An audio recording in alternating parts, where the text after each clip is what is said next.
And we welcome you to Warrior Field in Danville at Danville High School as the 2-2 Danville Warriors get set to take on the 3-1 and 5th-ranked Tri-West Bruins in Class 3A. Along with Dale Carlson, I'm John Herrick. Tonight's game brought to you in part by Endeavor Communications, the fastest broadband speeds in Indiana. Visit us at endeavor.com. By Get 'em Associates. Get 'em Associates design and remodeling contractors. Get it done faster with Get 'em. By the IndyCar Exchange, Indiana's source for vintage and modern sports cars. Paul Sylvester Leadership Coaching redefined. And by Wabash College. Visit Wabash College today at wabash.edu. Well, Dale, first let's talk about the visiting team, the Tri-West Bruins, 3-1, ranked 5th in 3A, and they are scoring more than 30 points a game. What makes their offense so explosive? Well, you know, Tri-West has what's the word I should use here? A plethora of talents. It all starts with quarterback Ty Owens. He's not only a passing threat, but he's a running threat. But they have 4 receivers that have 100 yards or more receiving. And then you look at the 2 running backs in Michaela Walden and Devin Brown. Again, putting a lot of rush numbers up. Their offense is really explosive. But so is Danville's. They come in averaging 24 points a game. They've got some playmakers on the edge, and they lost to Tri-West in the sectional round last year, so they've got revenge on their mind tonight. How do they go about getting it? Well, again, number one, they've got to get the ball to B.J. Weiss, their all-everything receiver. You know, BJ can do it running the football as well, too, on reverses. And then, of course, they have a tremendous running back in Darren Sharp. And Trey Thompson hasn't thrown an interception yet this year. So that's some pretty good numbers he's put up, and those will be those offensive players that Tri-West is going to have to stop. We'll take a brief timeout. When we come back, starting lineups and kickoff from Danville. You're watching high school football on the ISC Sports Network, where local lives here. Food, shelter, fast Wi-Fi. It's all we really need. Good thing Endeavor has the fast, reliable internet it takes to power all the Wi-Fi hungry gadgets in your home. All at once. With speeds up to 10 gig, get smooth HD streaming video, gaming, music, and surfing, all with no waiting, no buffering, no kidding. Call or click WeEndeavor.com and upgrade to Indiana's fastest internet today. Fall means football, and on the ISC, we've got you covered all season long. Catch our broadcast live on television on MyNDTV 23 and Comcast 81, as well as streaming on ISCSportsNetwork.com. With a subscription to ISC for only $4.99 a month, you get access to our entire library, viewable anytime, anywhere, on our website or on the ISC app. Don't miss a single broadcast. ISC Sports Network. Football lives here. Back at Danville, the Danville Warriors just entered the field there. You can see them enjoying themselves in their maroon jerseys. Tri-West will be wearing their visiting white jerseys with blue numbers and letters. And just to give you an idea of how evenly matched things have been between these two teams in their rivalry over the last 35 years, Danville has won 23 of the 43 meetings, and Tri-West has won the other 20. That is how even it is, just about, with Danville having the slight edge. So, Dale, before we get started tonight, let's get your keys to victory for both teams. Well, first of all, for Danville, the home team, they are going to have to win, I think, in the kicking game. You've got 2 very explosive offenses, but you kind of have to give the edge to Tri-West there. They're going to have to make something happen in the kicking game. And it's going to be very important for them to put Tri-West in second and long. They've got to win on first down. For Tri-West, they've got to be able to contain the rush game of Danville and then find a way to cover B.J.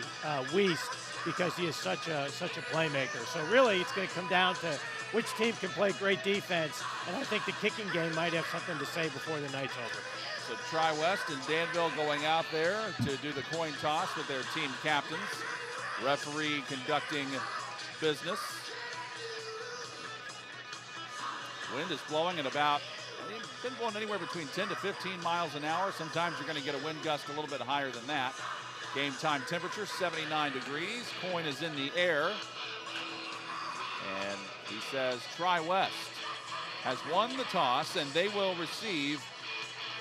So that 31 points per game offense, Dale, will be on the field first. Sure, and it's no surprise that as well as their offense has played throughout the first part of the football season here that they would want to take the football and try and put points on the board first. Whoever gets out first, I think, is going to have a little bit of an advantage tonight. But then you look at Danville, they have 97 players on their active roster. Probably the biggest turnout they've had for football players in a long time, from varsity all the way down to the freshman team. And you know what that 97 player roster does is the depth. You know, when you look at Danville's too deep, they don't have a lot of players playing time both ways. Now, they will have a few that'll play a snap here and there, but they're pretty much a platoon team, and that's a nice luxury to have when you're playing 3A football, to not have to have a number of players go both ways. It's been a little bit of a warmer than usual September day, much cooler now than it was to start things off, but Caleb Harvey coming out, and he is kicking off for Danville. One of the guys back deep for Tri-West, Noah Lien. And also Max Ward. Back deep to receive for Tri-West, number 2, Noah Lean, and number 6, Alex Zayats. Actually, that is Alex Zayats who's back deep. So we'll see Alex a lot on both punt and kick return duties. And, of course, Noah Lean is the leading receiver, so he's a very explosive player as well.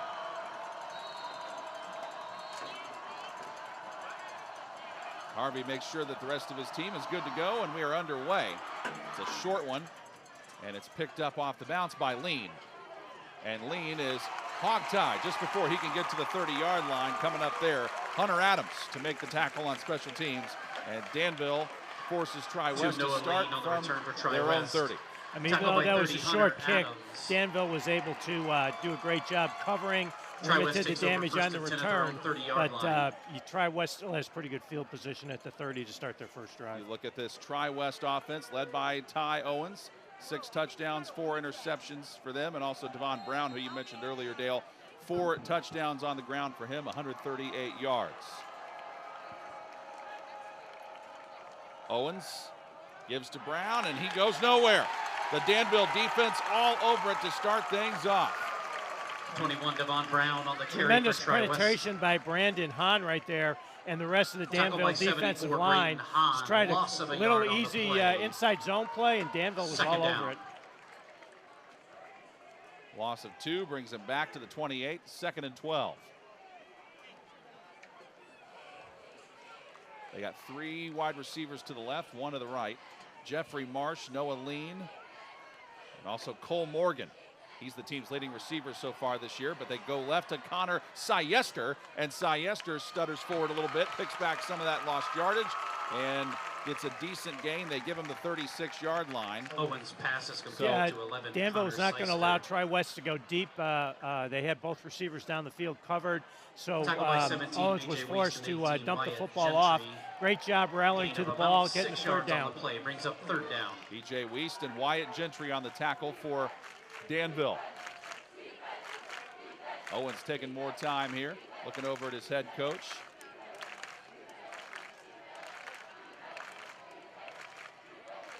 Snap, handoff, nowhere to go.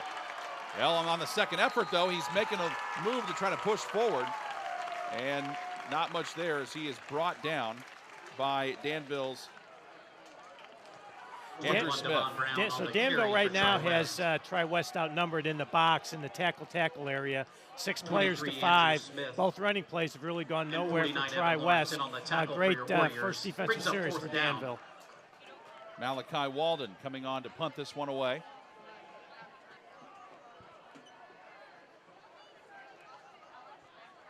Two players back deep for Danville, and he bobbles the snap. He's in trouble, and down he goes.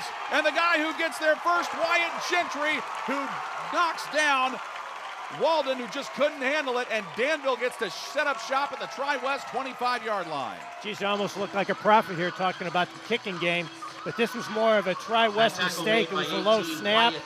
Malachi Walden couldn't handle it and was tackled for a loss, and now Danville has tremendous field position to start their first drive. That drive for Tri-West nearly took 2 minutes off the clock, but to no avail. Let's meet the Danville offense led by their quarterback, Trey Thompson, and Darren Sharp in there.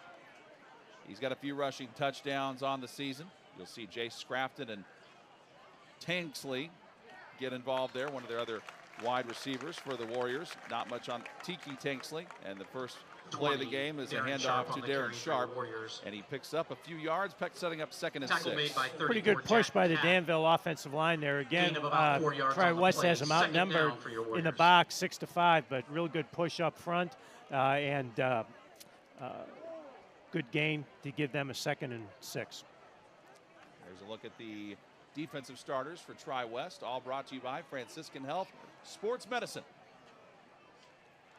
Thompson giving it off again to Sharp.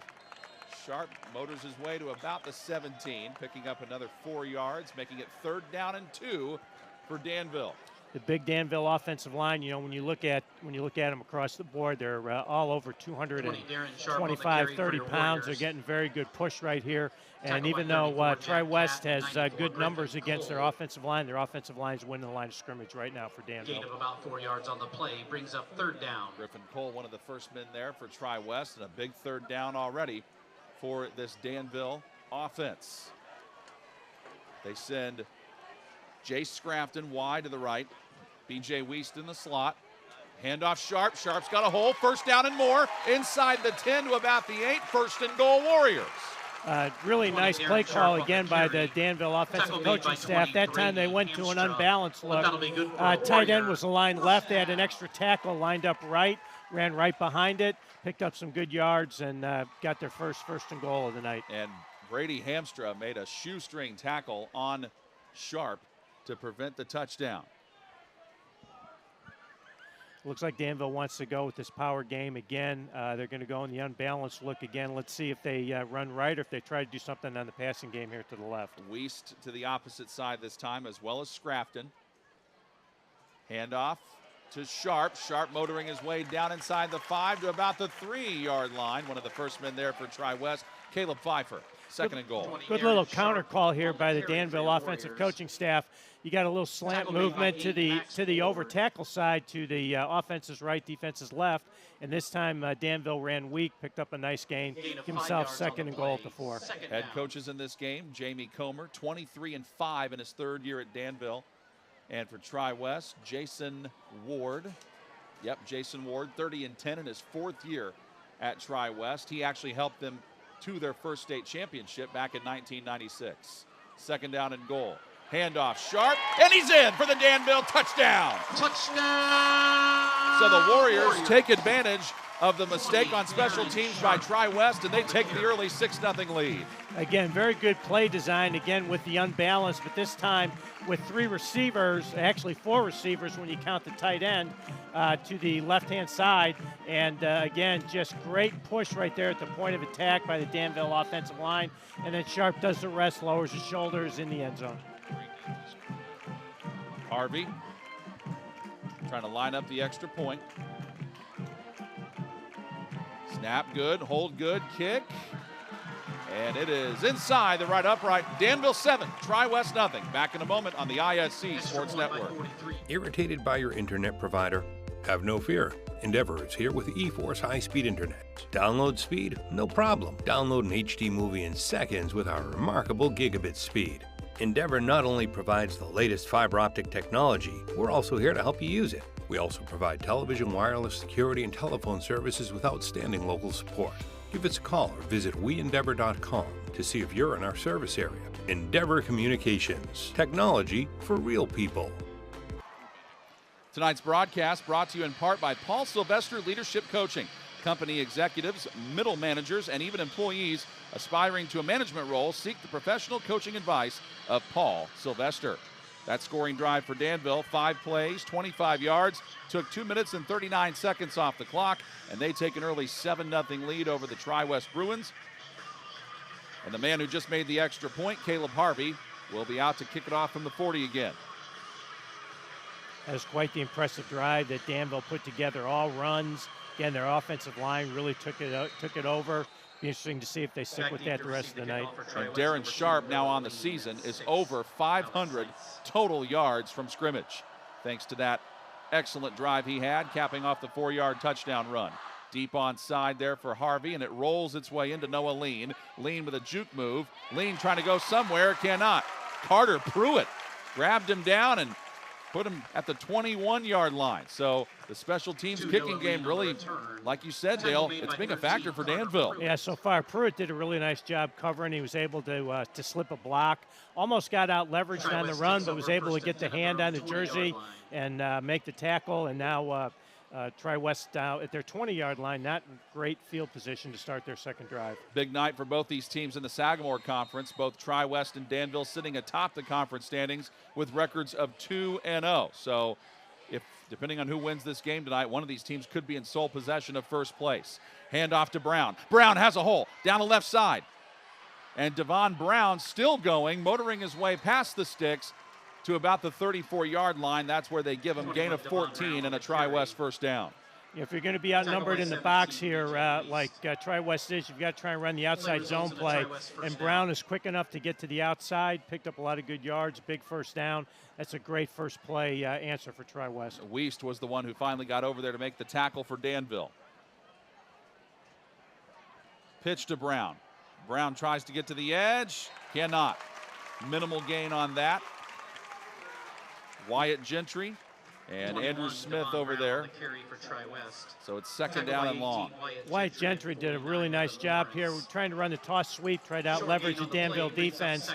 And Gentry did a great job taking on the lead block, pushing the running back inside and allowing the pursuit of the Danville defense to hold him to about a 1-yard gain. Cole Morgan, their leading receiver, goes wide to the right.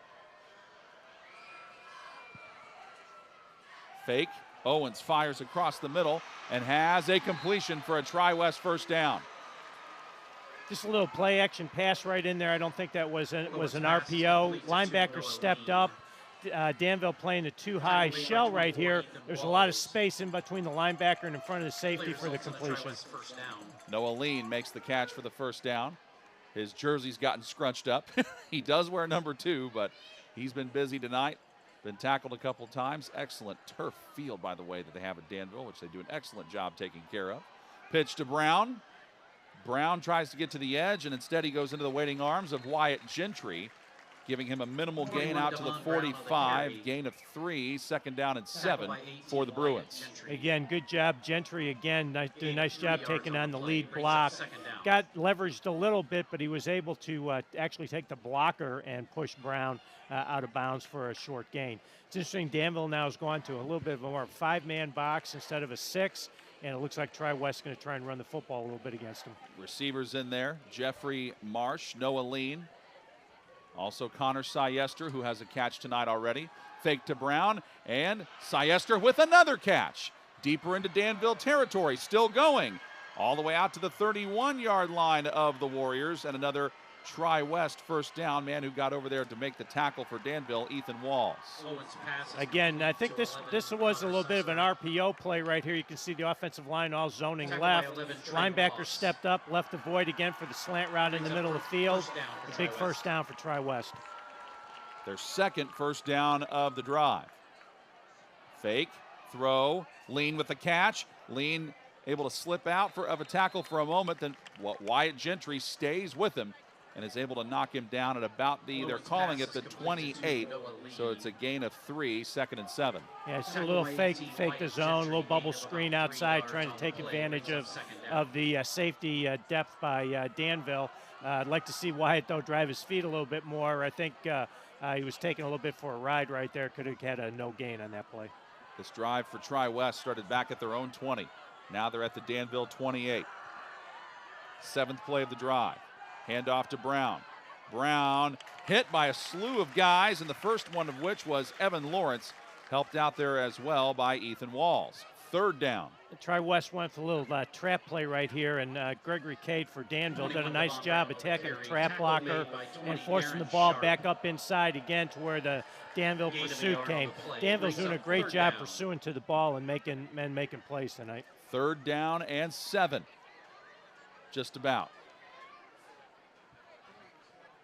Leans in the slot right this time. Morgan is out there, and so is Jeffrey Marsh. He looks to Brown. Now Owens dumps it off. There's Lean with the catch, and Lean gets decked. Heck of a play made on defense by Darren Sharp, who dropped him before he could even get to the 25-yard line. Only a gain of 2, and it's 4th down for the Bruins. So they ran a little almost double screen concept, a little motion weak, faked that way, came back with the tunnel screen, and Sharp did a great job reading that and coming in to make the tackle.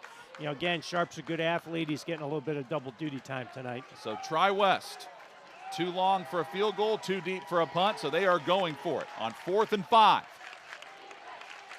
Owens firing towards the end zone, looking for Morgan, batted away at the last possible moment. What a defensive play by Ethan Walls as he swats that one away. Turnover on downs, ball back to Danville. Ethan Walls just makes a tremendous play right here. If you take a look, he's in really good position, and he did a great job just shooting his right hand across, knocking the pass away, and denying Tri-West the first down here. Great play. Tonight's broadcast brought to you in part by Endeavor Communications, who offers a variety of internet speeds that fits your family or business needs. Surf the internet faster than ever before with internet speeds up to a gig. Contact them at weendeavor.com for more information. Danville takes over. 1st and 10 from their own 26-yard line with 2:55 to play in the first quarter. That drive for Tri-West took almost 5 minutes off the clock, but netted no points. And Darren Sharp, who has gotten every one of the carries so far from scrimmage, he's been all of Danville's offense to this point, gets about a yard here. They put him out to about the 27, and it's 2nd down and 9.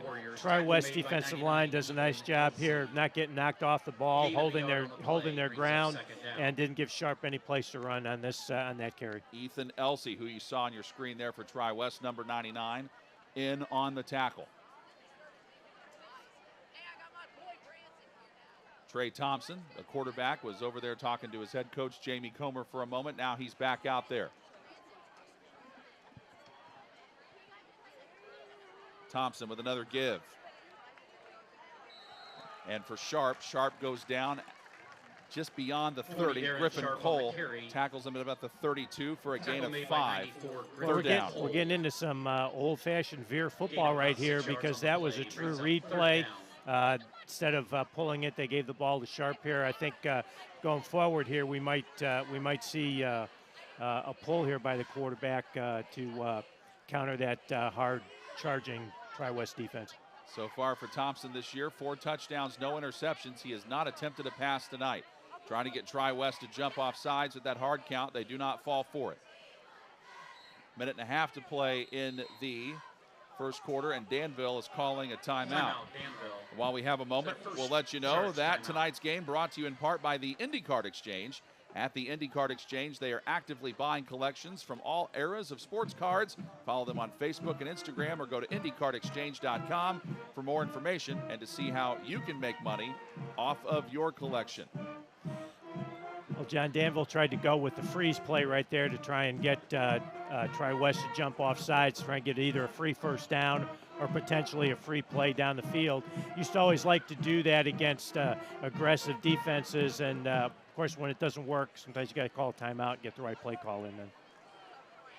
What kind of play call you think they'll come out with here on 3rd down? You know, they haven't thrown the ball yet here, but I'm thinking that they're still going to try and give the ball to Sharp. He's been their best weapon so far. Obviously, he's over 500 yards now for the season. I would see them probably trying to go with Sharp again. They come back onto the field. Jay Scrafton is in at wide receiver. So is B.J. Wiest. Wiest lines up in the slot right. Scrafton goes wide to the right, top of your screen. Brown remains in, or Sharp remains in at tailback. Fakes it, and he keeps it. Thompson breaks loose. Thompson to midfield and is angled out of bounds into his own bench, finally by Tri-West Brady Hamstra. But Thompson gets the carry, calls his own number, and gets a first down. Well, I was close in that they faked it to Sharp and came out with the option play. Talked about that a couple of plays before, that I wouldn't be surprised to see the quarterback pull the ball and take it out, and that's exactly what Trey Thompson did there for a nice big gain and a big first down for Danville. That is a 23-yard run, his longest run of the season. Prior to that, coming into tonight, he had only had 11 yards rushing through the first 4 games. That's how big of a play that was there by Trey Thompson. Thompson giving to Sharp again, not much. About the 43-yard line.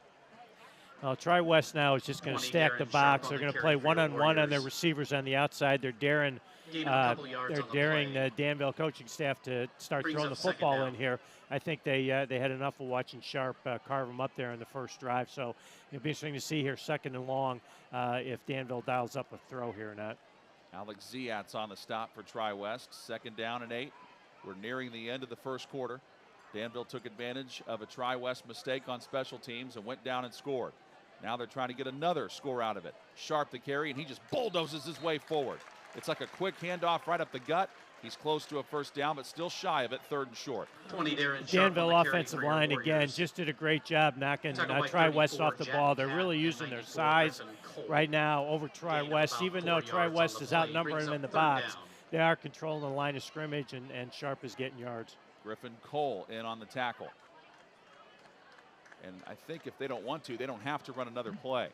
No, I think it looks like they're just going to wait and let the half go here, or the quarter go here. And while we have a moment, we'll remind you that tonight's game is brought to you in part by Get 'em Associates. And it's a reminder that you can get it done faster with Get 'em. And at the end of the first quarter, Danville 7, Tri-West nothing. Back to start the second next on the ISC Sports Network. Your life is on the go. Now your viewing habits can be on the go. With the ISC Sports Network app, your team is at your fingertips. You can download years' worth of content from the ISC Sports Network library.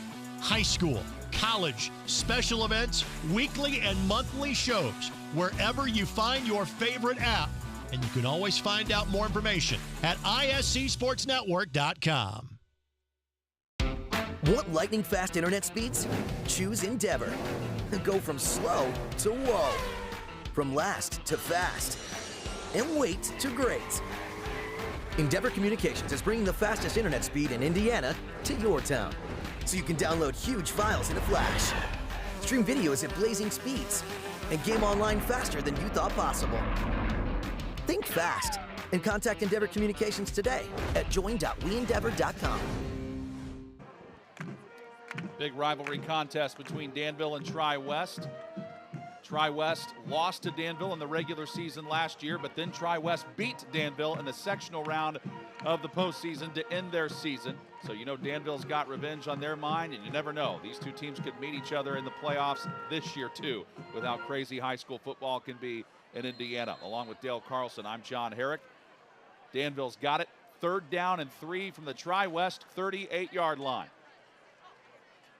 Trey Thompson been manning an offense that has ran the ball on every play from scrimmage, and they keep to that same script as Sharp gets a first down and breaks the tackle much more and takes 2 defenders with him before finally being brought down by Max Ward and Spencer Watson. Well, when you're on defense and you're going to outnumber somebody at the point of attack, you got to make tackles. And Sharp, I know, is difficult to tackle, but those one-on-one tackles have got to be made for Tri-West, or Sharp's going to continue to carve them up.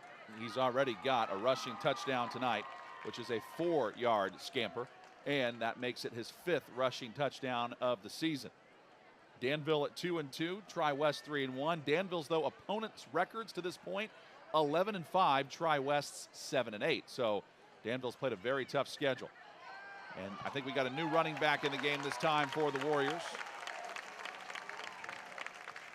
Either way, it's a 20, Darren Sharp. Nope, that was still Sharp with the carry. Tackle by 4, Corey Hill. And for Tri-West, Corey Hill came over to make the tackle. Warrior. But first another down. Danville first down to the, what they're calling, the 16-yard line. So that's a pickup of 12 yards. You can definitely see the size advantage of the Danville offensive line right now against Tri-West. They're definitely controlling the line of scrimmage and just allowing Sharp to pick that hole.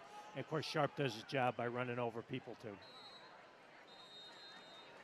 Got a whistle and a timeout for Danville, it looks Timeout, like. Danville. Yeah, I think they took a little bit too long to get the play, and the play clock was going down. Don't forget, you can subscribe to the ISC Sports Network for the best in semi-pro, college, and high school sports in Indiana and beyond. We are your home for the best live high school football coverage in Central Indiana and have thousands of games in our archive from around the state. Subscribe today for just $4.99 a month at iscsportsnetwork.com. Along with Dale Carlson, I'm John Herrick with you from Warrior Field in Danville. Both these teams 2-0 in the Sagamore Conference. And really, so far, Dale, this has been about how Danville has controlled the momentum and the line of scrimmage. If you're Tri-West looking at what's going on in that other huddle, how do they tip the scales back in their favor? Well, they're going to have to do some movement, get some penetration with their defensive line to try and get some hits in the backfield on Sharp. Danville's game plan right now here has been able to, control the line of scrimmage, control the clock, and really limit Tri-West having the football. They've only had it one time so far in the game. Trevor Stutes is in at wide receiver. He comes in motion. Sharp gets the carry again. It's been Sharp every time except for that quarterback scramble that Thompson had.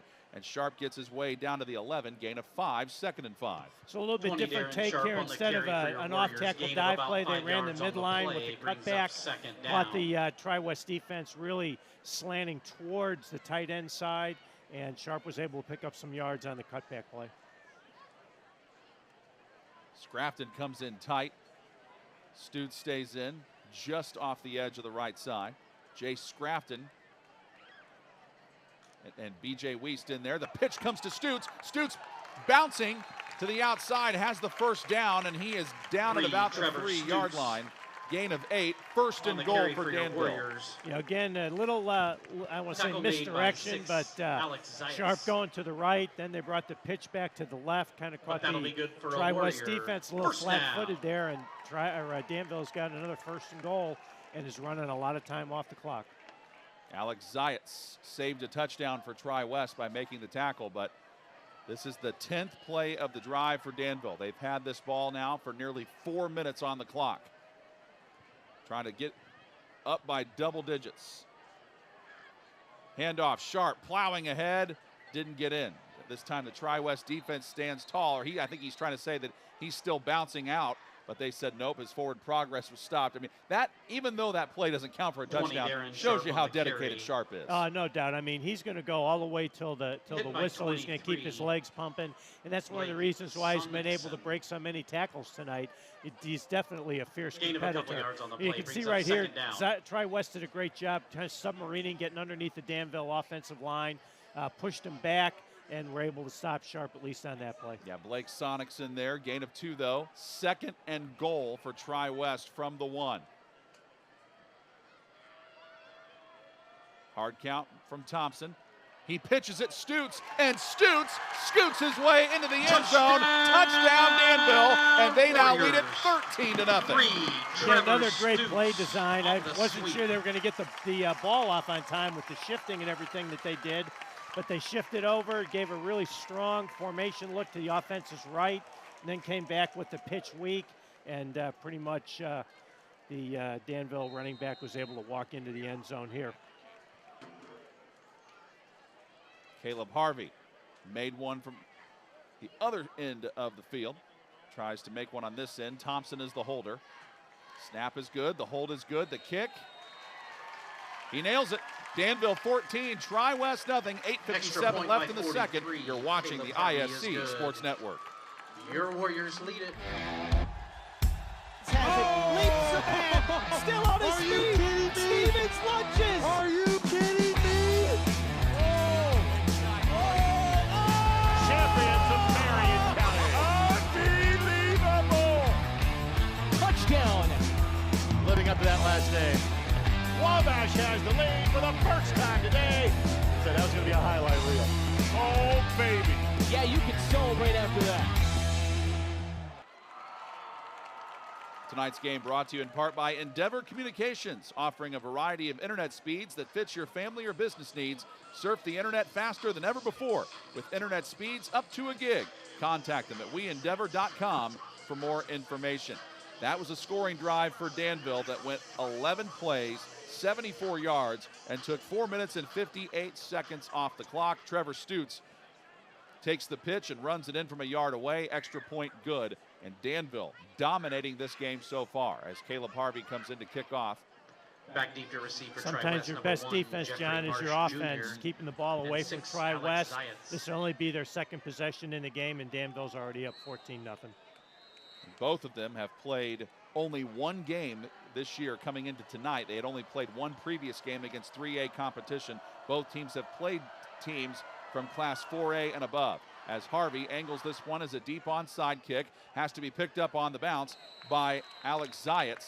And if Zayas didn't pick that up, there were Danville guys swarming on it. That's why they kick it that way. But still, pretty good field position for Tri-West here with 8:55 to play in the second quarter. Yeah, Tri-West needs to make something happen here on this drive. They've got a lot of playmakers. You have to give the Danville defense credit. They've been taking most of them away. It might be time to try and put one down the field, try and challenge the Danville secondary. So Tri-West had the ball on the opening drive, went 3 and out. The second drive they had it go 9 plays. They had it for nearly 5 minutes, but they came away with no points. And here they are with opportunity number 3. Ty Owens back to work. Fakes to Brown, stepping up. His pocket was clean, now it's not. Fires across the middle, has a completion out near midfield.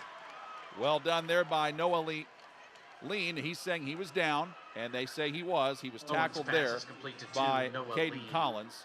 Still a first down for the Bruins. Well, they tried to take a shot here off the play action. You have to give the Danville secondary credit. They stayed deep, and Lean was able to find a throwing lane and got the first down.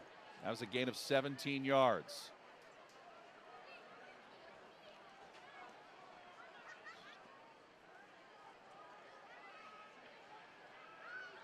We have 4 receivers set. Handoff Brown. Brown spins, still going, and down he goes at about the 48-yard line of Danville. Gaining 3, second down and 7. First man there, Trey Ross. Again, with Danville having 6 in the box right there, you have them outnumbered. I wouldn't be surprised to see a little zone read play with little quarterback keeper coming up here for Tri-West. Also in there, Andrew Smith. Andrew Smith's a guy that Jamie Comer's been raving about this year with how well he's played.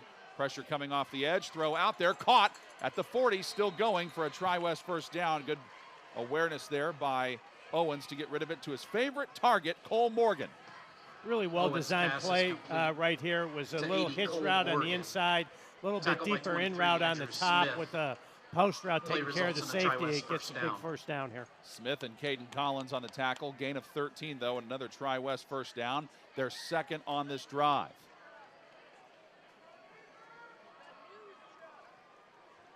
Owens has Morgan wide to his right. Brown's back there with him. Owens steps up and fires, looking for Morgan again, and incomplete. 2 guys were out there covering. The first man was Ethan Walls, who's been a big factor these last couple times here, Dale, on defense. Yeah, Walls having a very good game. You know, you'd really like to see Cole Morgan kind of hug the bottom of the numbers instead of running right down the sideline. Give the quarterback a chance, give Owens a chance to dump the ball in there to him between the numbers and the sidelines. It looked like he had the Danville corner beat there. Cole Morgan with his 12th reception of the season earlier on this drive, getting close to 200 yards receiving. Fake to Brown, and Owens finds Morgan again. Morgan spins forward, has a first down, out to the Danville 20 where they spot it. Gain of 15 and a Tri-West first. You know, coming off again the play fake right here. This is a true play action pass. Outside linebacker bid up, opened up the lane to throw the slant, and another first down for Tri-West. Ethan Walls and Jackson quickly combined to bring him down, but not before he picks up a first. Tri-West picking up the tempo here. 7 minutes to play in the second. Now Owens looking over at his head coach, Jason Ward.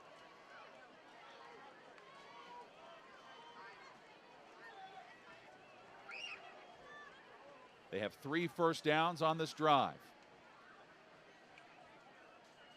Play clock was getting close to 0. Owens fires to the end zone, looking for Morgan again. Batted away. Nice play by Ethan Walls. Second down and 10.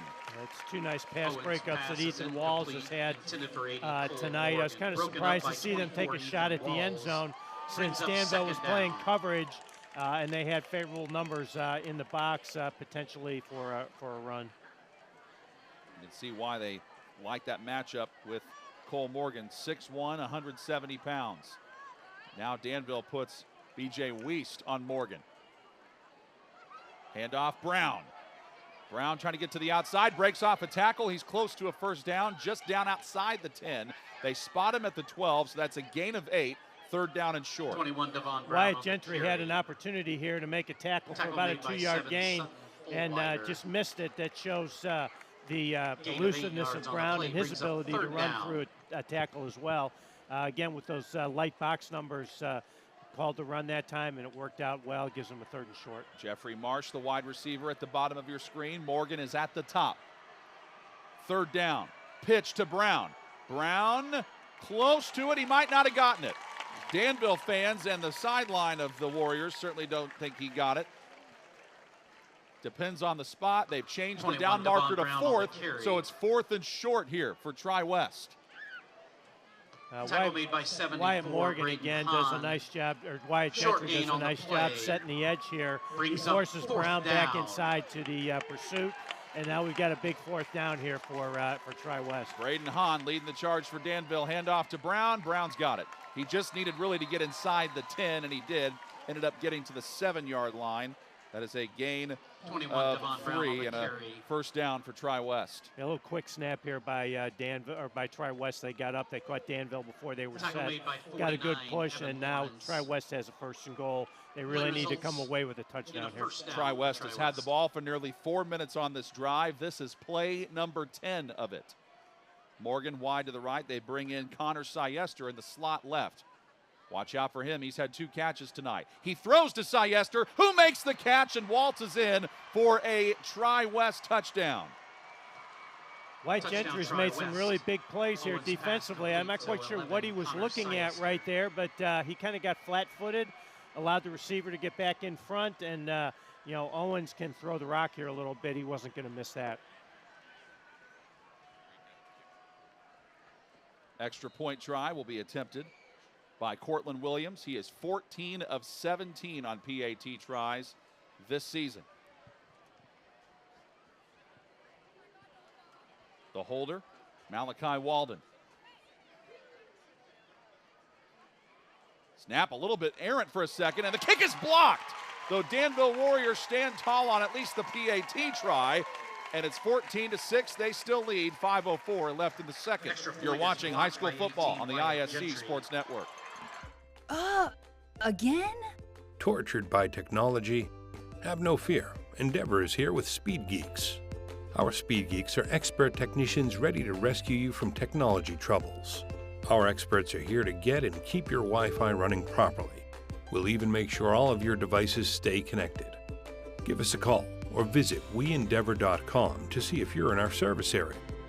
Endeavor Communications, technology for real people.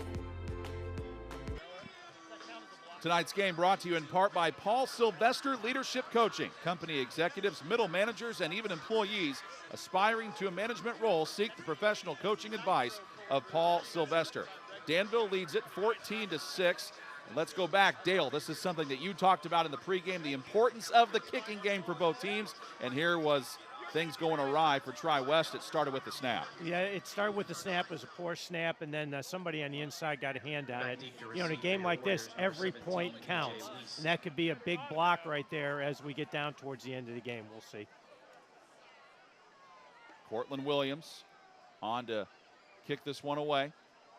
He's had a few touchbacks this season. See if he tries to kick it into the end zone or go the Danville deep onside route. He's electing to kick it deep. And one of the men back there for Danville, Wiest, makes the catch on the return. And Wiest with a good return. Wiest breaking loose, getting to the edge. Wiest is pushed out of bounds near midfield. B.J. Wiest got it inside the 10, takes it all the way to the 46. That is a 38-yard return for Danville. Caleb Pfeiffer Warriors for take Tri-West over did a first good and job 10. getting off a block, but was not At their able to own make a 46-yard tackle. line. And then the Danville kick return team just does a nice job blocking. They stay with it. And when Wiest changed direction right here, good job by the Danville players not getting caught with a block in the back or a hold. That was pretty good. Again, kicking game, big return, gets the ball almost to midfield. Making sure B.J. Wiest gets the ball, too, if you're Danville, and he lines up in the slot left.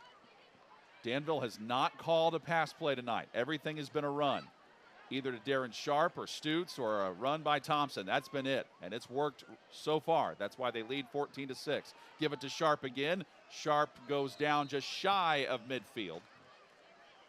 Again, really good push here by the Tri-West defensive line. I mean, they are really stacking the box here. They had 9 players between the tackle and the wing right here, trying to stop. I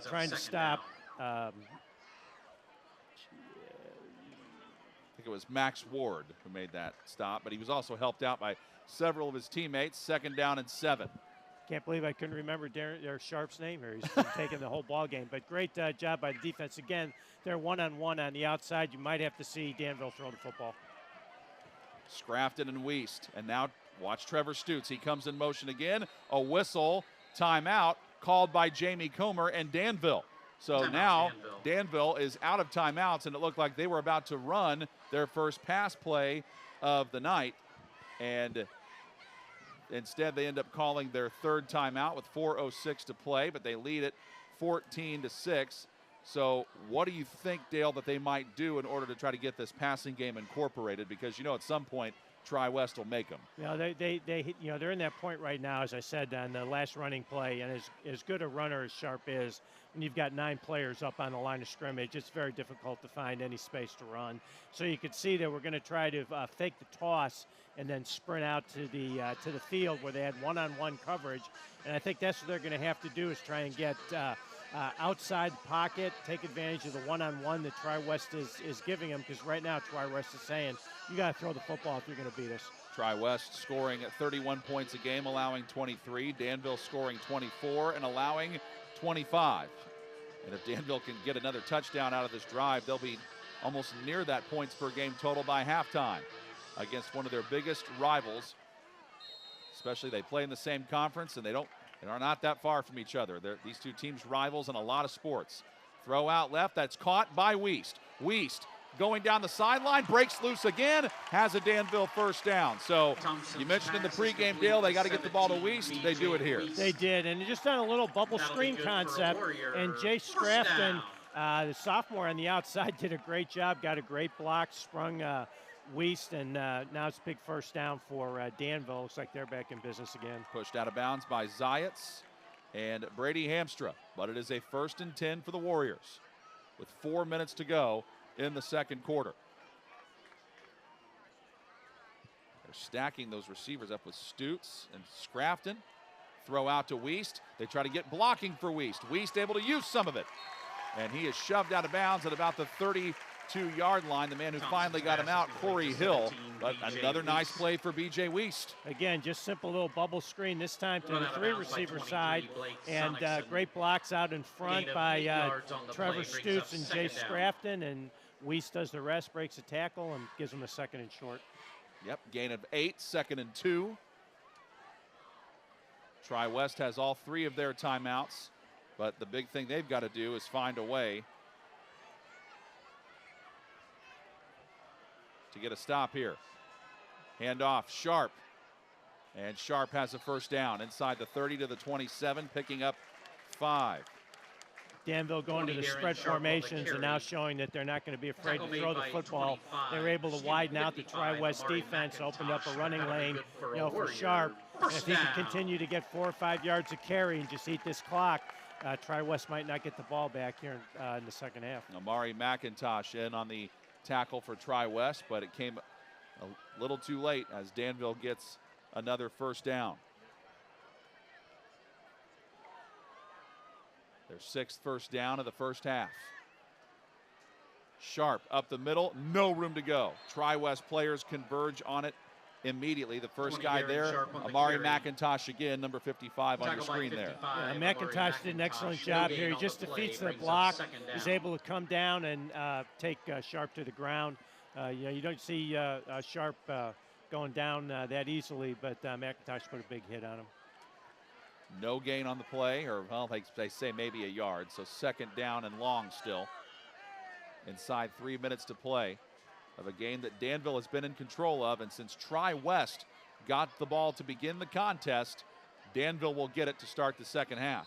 And right before Thompson can pick the ball up and snap it and throw, it's a flag down, and it's our first flag of the evening. Yeah, I think there's a legal procedure against Danville. Penalty marker on the play. False start against your Warriors.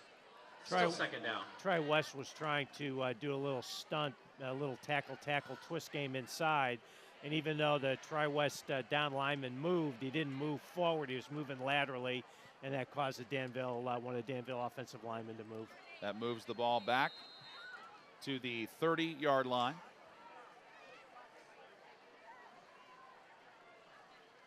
That's our first penalty of the night for either team.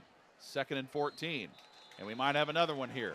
I think we got with the shift by Danville, we've got Tri-West on the offsides call. So we're back to where we were a play ago.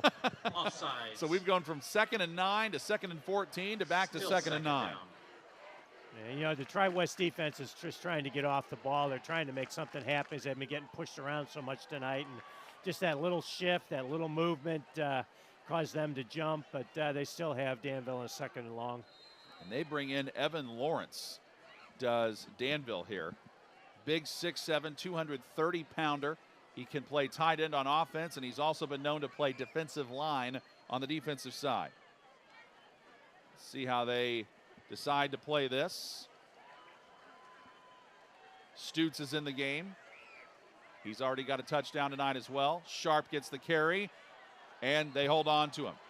McIntosh again read it perfectly. Again, Tri-West came out with the tight end left, the wing to the right. Danville did. Tri-West then stacks the box, trying to slow down the running game, and they're able to do that, to put Danville in a 3rd and long right here. Again, that was McIntosh defeating a block, making a tackle in the backfield. They give him the 24-yard line. It's 3rd down and about 8.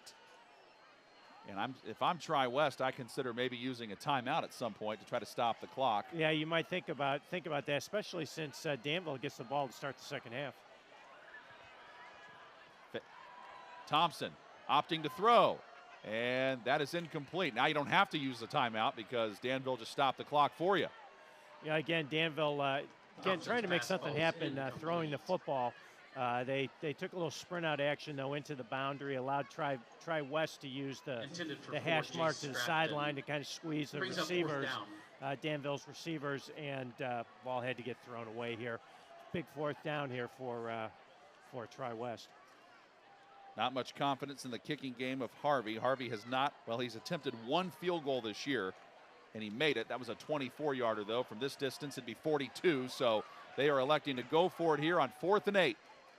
Stutes goes in motion again, and flags fly. Yeah, they weren't, motion man was not, did not allow everybody else to get set before he went in motion, so we're going to have a illegal shift, I believe. Now it's 4th and 13.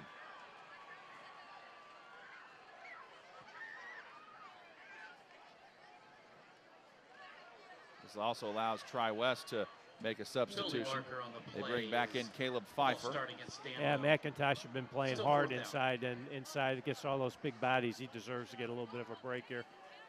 So not an ideal situation. You bring it back to the 29. That makes it 4th and about 13. So Thompson's going to have to gun it here. But that's probably where you try to get the ball to B.J. Weist and see what he can do. Yeah, that's, you want to go to your go-to guy. I'm assuming that Tri-West is going to have 2 people keeping an eye on number 17 for Danville for sure. He's at the bottom of your screen. Everybody else is stacked near the line, including Darren Sharp, the deep back. Stutes comes in motion.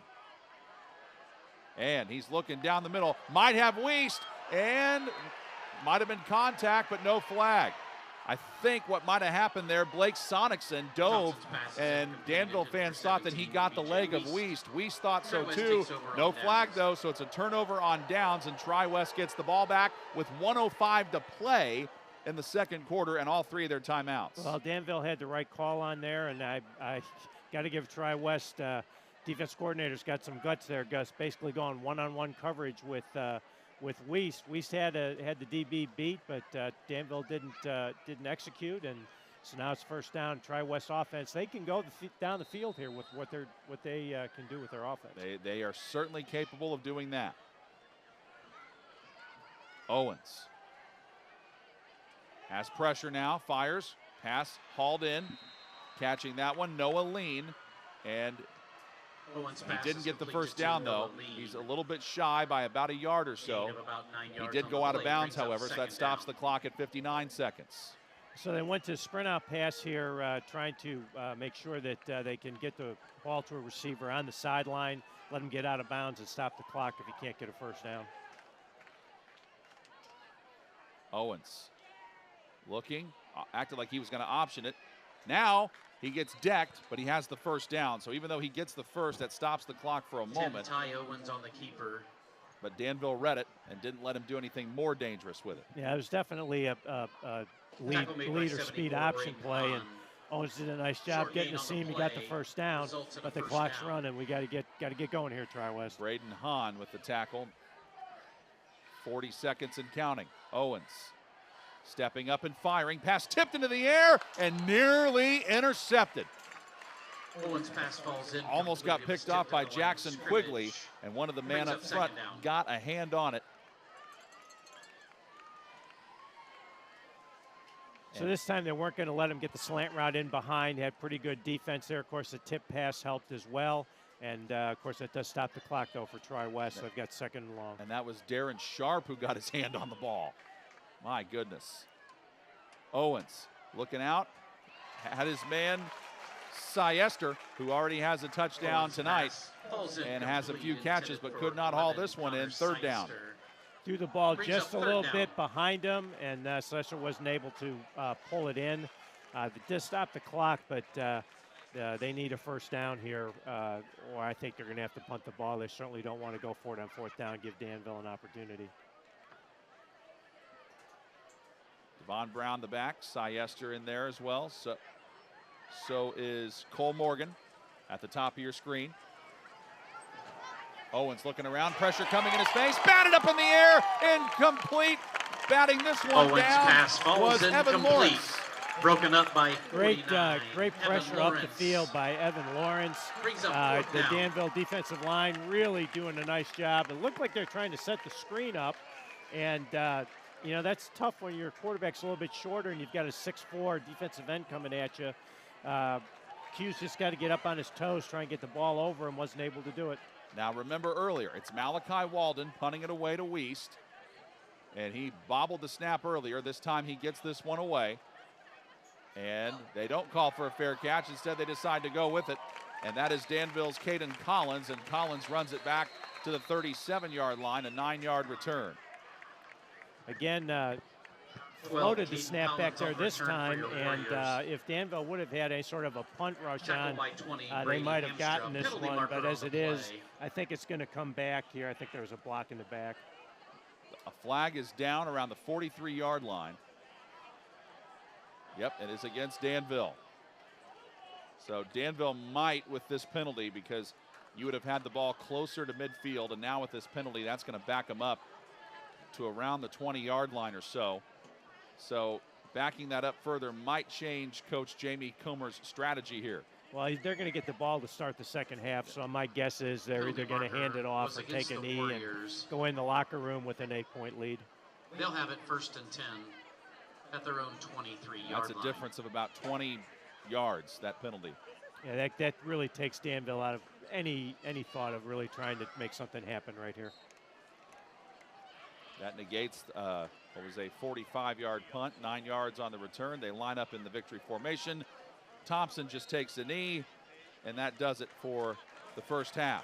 We got a lot to get to in our halftime show coming up. We got highlights, statistics, and even a trivia question. All that and more comes your way when we come back to Danville next on the ISC Sports Network, where local lives here. Fall means football, and on the ISC, we've got you covered all season long. Catch our broadcast live on television on MyNDTV 23 and Comcast 81, as well as streaming on ISCSportsNetwork.com.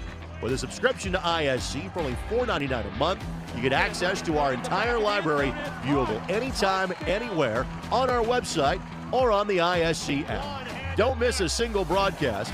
ISC Sports Network. Football lives here. Your halftime score, Danville 14, Tri-West 6 on the ISC Sports Network. That was a first half that didn't even take an hour because of how well both teams were running the football, especially the Danville Warriors. They lead it 14-6. Along with Dale Carlson, I'm John Herrick. Let's recap on how we got to this point. Tri-West won the toss. They decided to get the ball first, and they went 3 and out on their first offensive drive. However, it was Malachi Walden not getting a great snap to him when he had to punt the ball away, and then after he bobbled the punt, he tried to take off and run with it. He was tackled by Wyatt Gentry. Danville got to take over at the Tri-West 25-yard line because of that. Then they would go 25 yards in 5 plays, take 2 minutes and 39 seconds off the clock. Darren Sharp runs it in from 4 yards out. The extra point was good. That made it 7-0 Danville. Then Tri-West would get the ball back on their second drive of the first half with 7:11 to go in the first quarter. They would go on a 9-play drive. However, their drive stalled when they got to the Danville 26. They turned it over on downs. Danville got the ball back there from their 26 with 2:55 to go in the first quarter. They would go on a very impressive 11-play, 74-yard scoring drive that took 4 minutes and 58 seconds off the clock.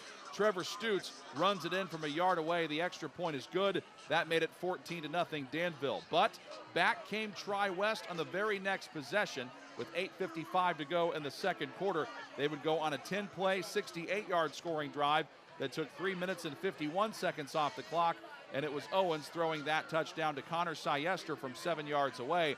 However, the extra point was blocked, and that made it 14-6 Danville. Then Danville would get the ball back with 4:52 to go in the second quarter. They would go on an 8-play drive, but then thanks to a couple of penalties and some incomplete passes, they turned it over on downs at the Tri-West 29. Then Tri-West had it with 1:05 to go from their own 29 with all 3 timeouts. They did gain 9 yards on their first play. Then they got a first down on a quarterback run by Owens, but the next 3 passes were incomplete, and they had to punt it away to Danville. And even though Danville had a good return on the punt, because of a penalty they got on the return, they ended up having to start from their own 22 instead of their own 42, so they just decided to take a knee and end the first half. And that is how we got to 14-6, which is your halftime score. Advantage Warriors. Back with much more in just a moment. You're watching our halftime show on the ISC Sports Network, where local lives here. Wabash always fights. Our motto brings the spirit of competition to everything we do. In top-notch athletics, we have a championship pedigree that is unrivaled. Off the field, we boast outstanding theater, music, and choral programs, intense intramurals, gaming, and more. The Wabash experience doesn't end at the classroom. Whether you play to win or just for fun, this is the place to be. Come to Wabash. Play more. The ISC Sports Network is your home for sports content across the Hoosier State. Find us live on TV and streaming or archived on our website and our app. The ISC is your one-stop shop for the content you want to see, including high school sports, college sports, and other great events throughout the year. Subscribe to our streaming service and get access to it all. ISC, local lives here. It's our halftime show here at Danville, who leads Tri-West 14-6, along with Dale Carlson.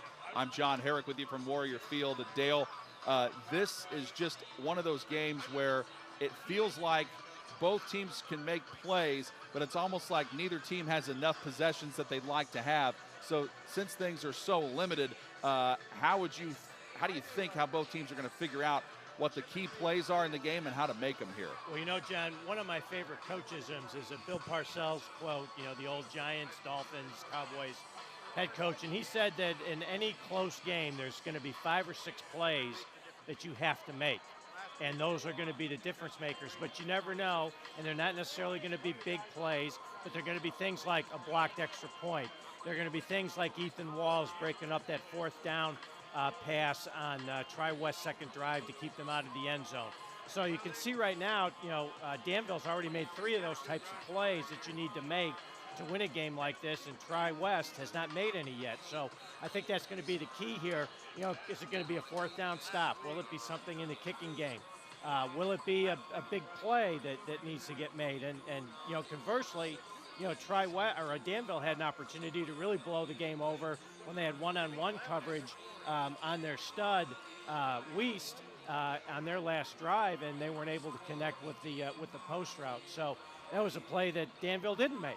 So we're going to have to see here coming back, you know, exactly what the strategy is going to be. I would think that Tri-West may try to run the quarterback a little bit here. You know, he's got 106 or 7 yards rushing on the season, maybe a little zone read type of offense, and Danville is going to have to win in the passing game. I really don't think that Tri-West is going to allow them to run the football like they were able to do early in the game. And you mentioned special teams, and I'm glad you did, because coming into tonight, that was a big story. And you had the bobbled punt by Tri-West on their opening drive, which led to Danville's outstanding field position. Then they missed an extra point. And, you know, right now, it's almost like you have to look at it and say which team who, you know, neither one of them has a kicker that can kick it a long distance. So it's almost like whichever team can minimize the mistakes on special teams can come away with the winner. And right now, Tri-West has made too many mistakes in that area of the game. Absolutely. You know, the bobbled snap was big, and obviously the missed extra point is going to force them into going for 2 here, most likely at some point in the game. But even Danville made a mistake there right at the end of the half with a personal foul, where potentially the ball's at midfield. Maybe you can take a shot to Wiest and try and get him in that one-on-one situation down the field, or just throw one up and let him be an athlete. But they had that taken away from him too. So again, you know, it doesn't look like you look in the box score that was a big play, but potentially it could be at the end of the game. And it's 14-6, Danville with the lead right now, and it's time for our Wabash College trivia question. During their outstanding 135-year history of college football, the Wabash Little Giants have played 8 different Big Ten teams. After losing 10 games in a row to this Big Ten rival, Wabash earned 5 straight victories between 1906 and 1911. That Big Ten foe was A, Illinois, B, Michigan State, C, Indiana, or D, Purdue. Think about that. We'll come back with our answer to that trivia question in just a moment. You're watching the ISC Sports Network. Food, shelter, fast Wi-Fi. It's all we really need. Good thing Endeavor has the fast, reliable internet it takes to power all the Wi-Fi hungry gadgets in your home. All at once. With speeds up to 10 gig, get smooth HD streaming video, gaming, music, and surfing, all with no waiting, no buffering, no kidding. Call or click WeEndeavor.com and upgrade to Indiana's fastest internet today. Leaps ahead, still on his feet. Stevens lunges. Are you kidding me? Champions of Marion County. Unbelievable. Touchdown. Living up to that last day. Wabash has the lead for the first time today. So that was going to be a highlight reel. Oh, baby. Yeah, you can celebrate after that. All right, we asked our Wabash College trivia question before the last break, and we'll ask it again. During their outstanding 135-year history of college football, the Wabash Little Giants have played 8 different Big Ten teams. After losing 10 games in a row to this Big Ten rival, Wabash earned 5 straight victories between 1906 and 1911.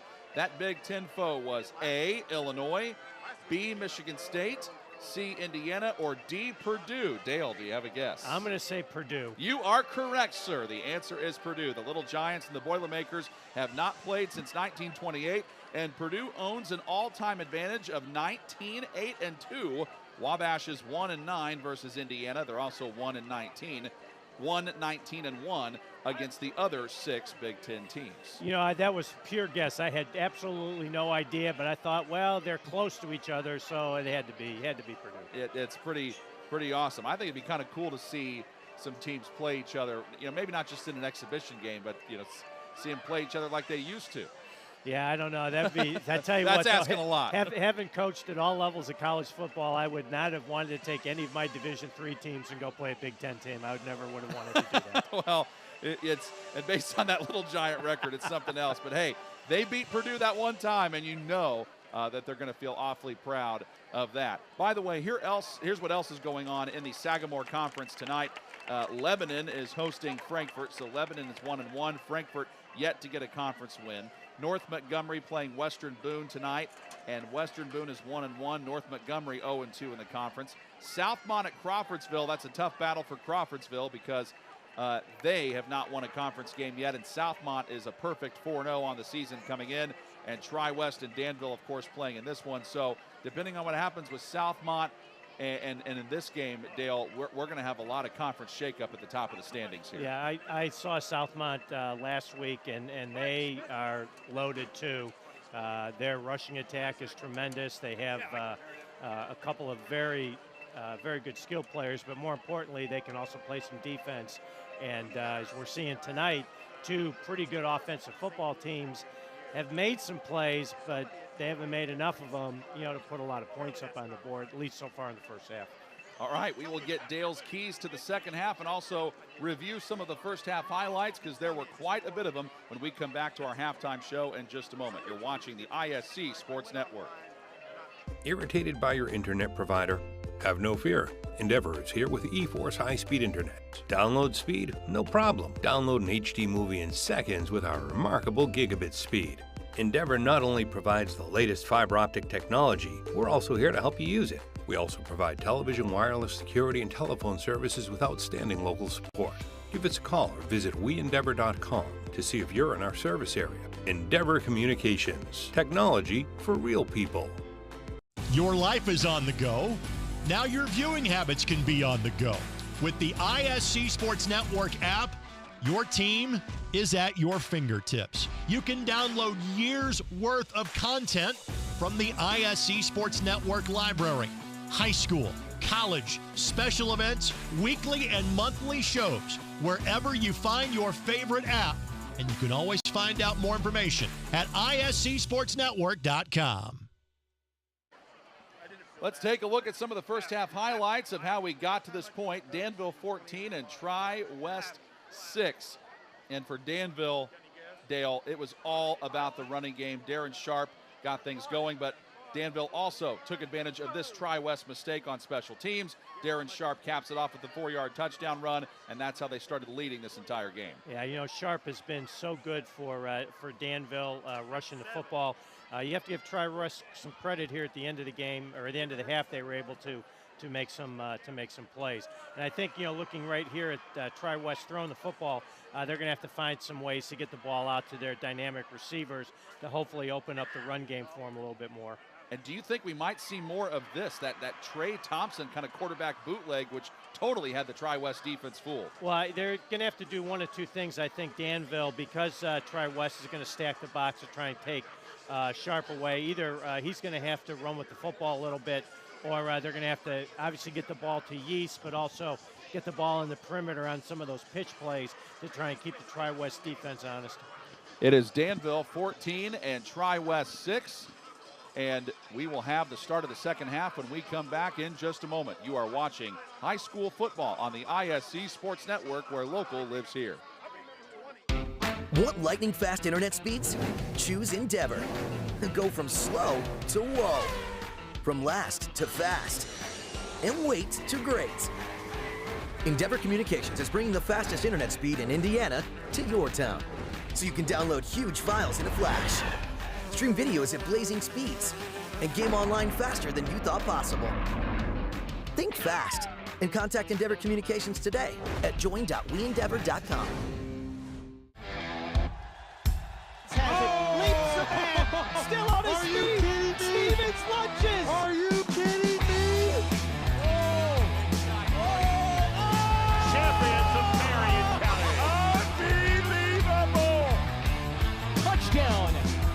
Living up to that last name. Wabash has the lead for the first time today. So that was going to be a highlight reel. Oh, baby. Yeah, you can celebrate after that. It is a 14-6 lead for the Danville Warriors over the Tri-West Bruins, along with Dale Carlson. I'm John Herrick. Both teams coming back out onto the field, about to start their second half warm-ups. And Dale, what do you think both coaches said to each other in the locker room? Well, I think for Danville, they're talking about continuing to play great defense. They've done a pretty good job of containing Brown in the run game, and again, this is where we might see some quarterback runs, from Owens. Owens has 110 yards rushing on the season, so they may have to, as I said earlier, do a little bit of zone read. But Danville's talking about continuing to control the line of scrimmage, try to keep players in front, don't give up big plays, which they've done a pretty decent job of so far here tonight. Again, if I'm in the Tri-West locker room, we're going to continue to stack the box. We're not going to let Sharp beat us. We're going to force them to try and throw the football and see if Trey Thompson can either beat us with his legs or throwing the football. And that is our halftime restorations presented by Get 'em Associates. Locally owned since 1987, the in-house design team means your vision of what's new in your home gets done faster. And there's a 5-year warranty with everything we do. Get it done with Get 'em. Call today, 317-888-5681. I think also, too, with both these teams being so familiar with one another, Dale, and this being just a conference rival, and even if they weren't in the same conference, they would probably be playing each other a lot anyway, because these kids on Danville, a lot of them know a lot of the kids on Tri-West. Some of them are friends with each other. How much has that familiarity kind of played out in this game so far? Well, I think, because they, play each other sometimes twice a year. Both coaches know each other. They know what the strengths and the weaknesses are of each football team. And it's just a matter of, again, who can make those 5 or 6 plays that need to be made, who can win in the kicking game. And probably it's going to come down to somebody getting a big play here at some point to take control of the game. It is a 14-6 lead for Danville, and Danville will get the ball to start the second half. And before we get things going, we want to remind you that tonight's broadcast is brought to you in part by the College Prospects of America. The CPOA team knows college recruiting, and they're available 24/7 to provide solutions that serve you. They are your total advocate. The CPOA team will work tirelessly to provide counsel and assess and seek answers for you and your family. From our first phone call through your college graduation and everything in between, email Joe Polizzi at cpoateam@gmail.com for more information. Tri-West spent a little more time in the locker room than Danville did, Dale. Are you surprised by that? Well, I think I think they're talking again about trying to find a way to control the line of scrimmage, which they really haven't done either offensively or defensively. And my guess is, the coaching staff at Tri-West is challenging their players right now. They got to step up. They got to play a great second half to have a chance to win this football game. So Danville has a great student section. Tri-West has certainly brought a great fan base as well. We got a clear sky, 77 degrees, no sign of rain or anything like that. It's been a fantastic weather night for football, a game featuring 2 rivals. Again, Tri-West won last year in the postseason, eliminated Danville 18-13. That was after Danville had won in the regular season. Tri-West has won 4 state championships, one of which was helped out by Jason Ward, their head coach now, who helped lead Tri-West to the 1996 state championship that the Bruins won. Danville's got a lot of sectional championships. They made it to the semi-state in 2020. Got a semi-state title there, but they just have not been able to quite get over the hump and win a state championship. So that is one thing that they are trying to do this time. B.J. Weiss going back deep to receive this kick. Tiki Tanksley is also back there, but Weiss is the man back deep that Danville will try to get the ball to on kick returns, as they have done quite often. And Portland Williams puts the ball on the 40-yard line, and he is ready to kick this one away.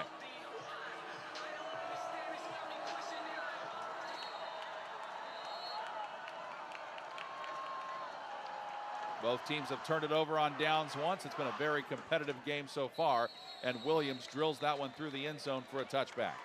Well, that's a good kick. It's a good kick by Tri-West. They're going to give Danville a long field to go here to start the second half. In that first half for Danville,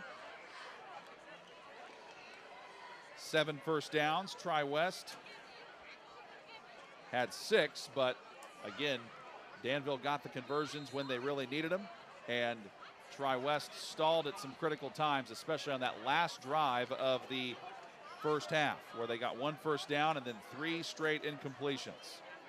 Trey Thompson back to work with Stutz in motion. He gives it to Sharp. Sharp with a nice gain up the middle, taking defenders with him to about the 26-yard line. Sharp on the carry. Again, it's that push up front by the Danville offensive line, and potentially you could see their size begin to wear down the Tri-West defensive linemen. Tri-West actually got some good penetration right there, but Danville was able to get up to the linebackers to second level and allow Sharp to pick up 6 yards. Our third quarter replays brought to you by Wabash College. Sign up for a campus tour today at wabash.edu. Gain of 6, second down and 4 for the Warriors. Thompson to Sharp again, and Sharp is buried. Came out in that unbalanced look again over to the right-hand side and tried to run weak, and Tri-West was all over the weak side dive play right here. Very good penetration. You can see the Tri-West defensive lineman just trying to submarine, take out the legs of their bigger Danville offensive linemen, try to create piles, and hopefully their pursuit can get there to make a tackle. Spencer Watson and also Owen Fairburn on the tackle for Tri-West, and a big third down here for both teams to start off the third quarter. Stutz the motion man. Movement up front, but I think Tri-West got back in time. Yep, Thompson trying that hard count. Handoff Sharp, doesn't get it. First man there for Tri-West, Ethan Elsie. He's been in on a few tackles for loss. Fairburn in there as well. Tri-West defense read it perfectly. That's a big defensive series here for Tri-West to get the stop there and put him into a fourth down play. Now Danville has not punted tonight. You know they don't want to, and they are not acting like it, at least not now. Maybe they try to draw him off. And it worked! Unreal. You knew they were going to try to do that, and it works for or are they going to say false start? They called false start. Wow. Because the left guard or left tackle jumped first. Yeah, boy, you're trying to get the hard count, and you hate to see your team do that, but there's no harm right here. They're just going to have to punt the football away. So Danville with 3 penalties tonight.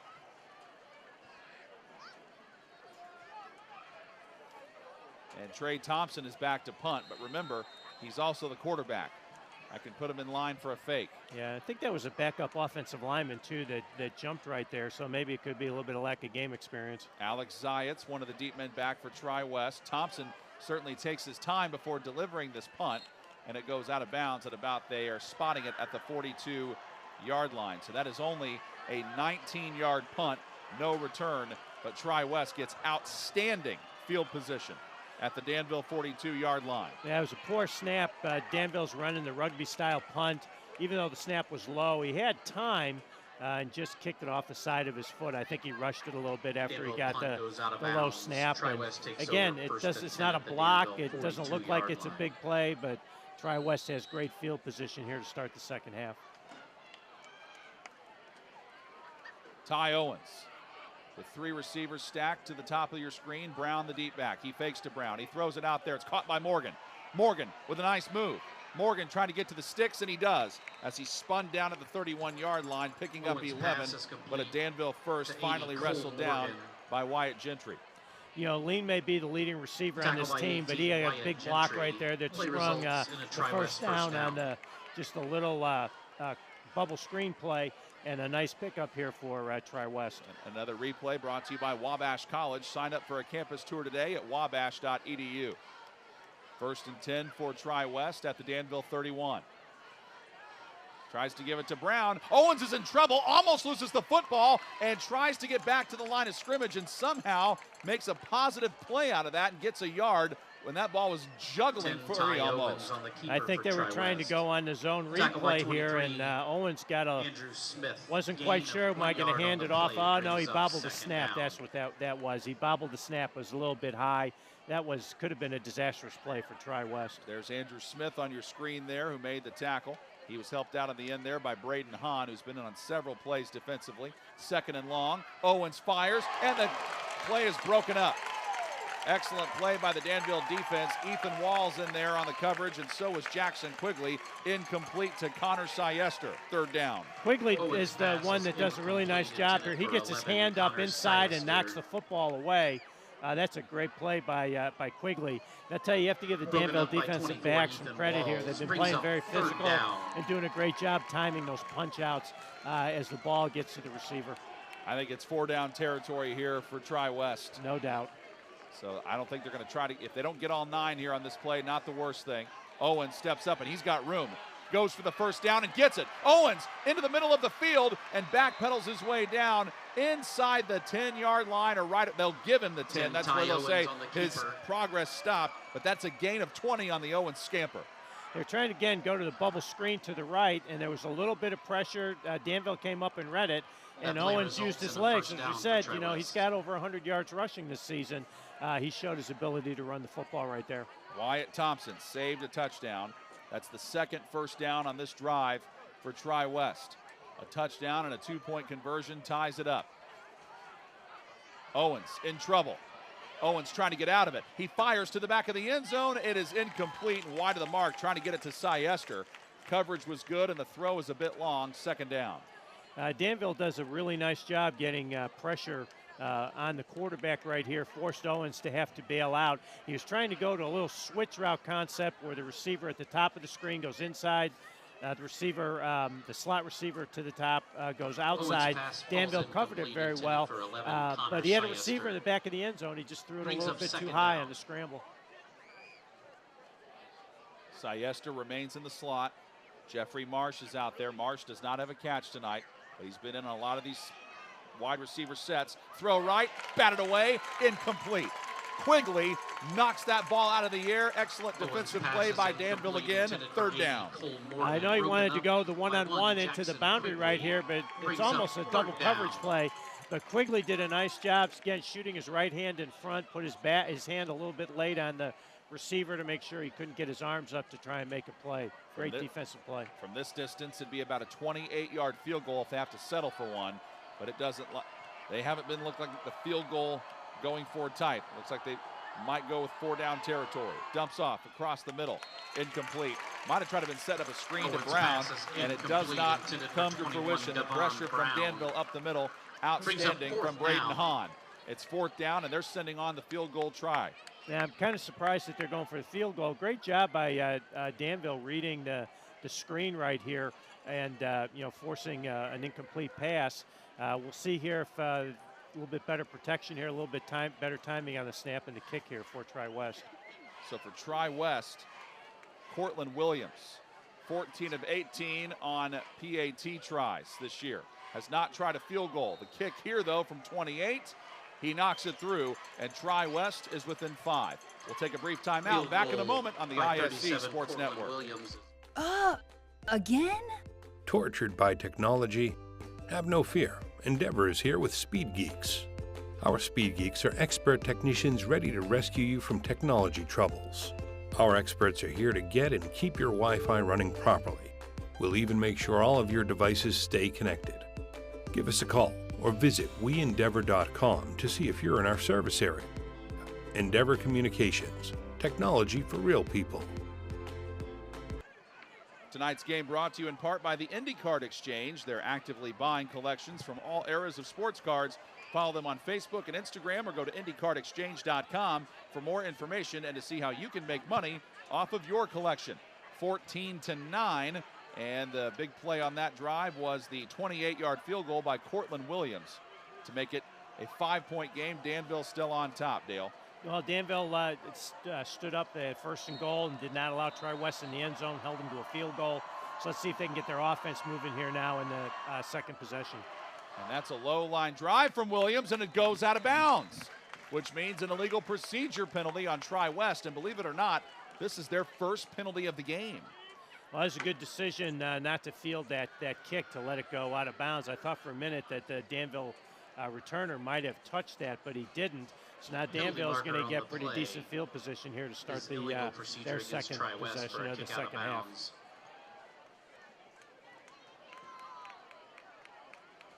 That last scoring drive for Tri-West, 8 plays, 32 yards, 2:56 off the clock. Cortland Williams kicks a 28-yard field goal. Now Danville, who went 3 and out on their first drive of the third quarter, tries to respond, getting it at their own 35. 7:56 to play in the third. Darren Sharp gets the carry and goes just straight up ahead. This has been the bread and butter play all night for the Warriors. Yeah, just again running a little straight dive play. This time Danville comes out in a little bit more of a spread set. 3 receivers to the top of the screen. Lightens up the box and lets that Danville offensive line look at the push.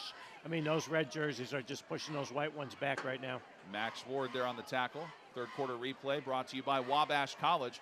Sign up for a campus tour today at wabash.edu. 2nd down and 2.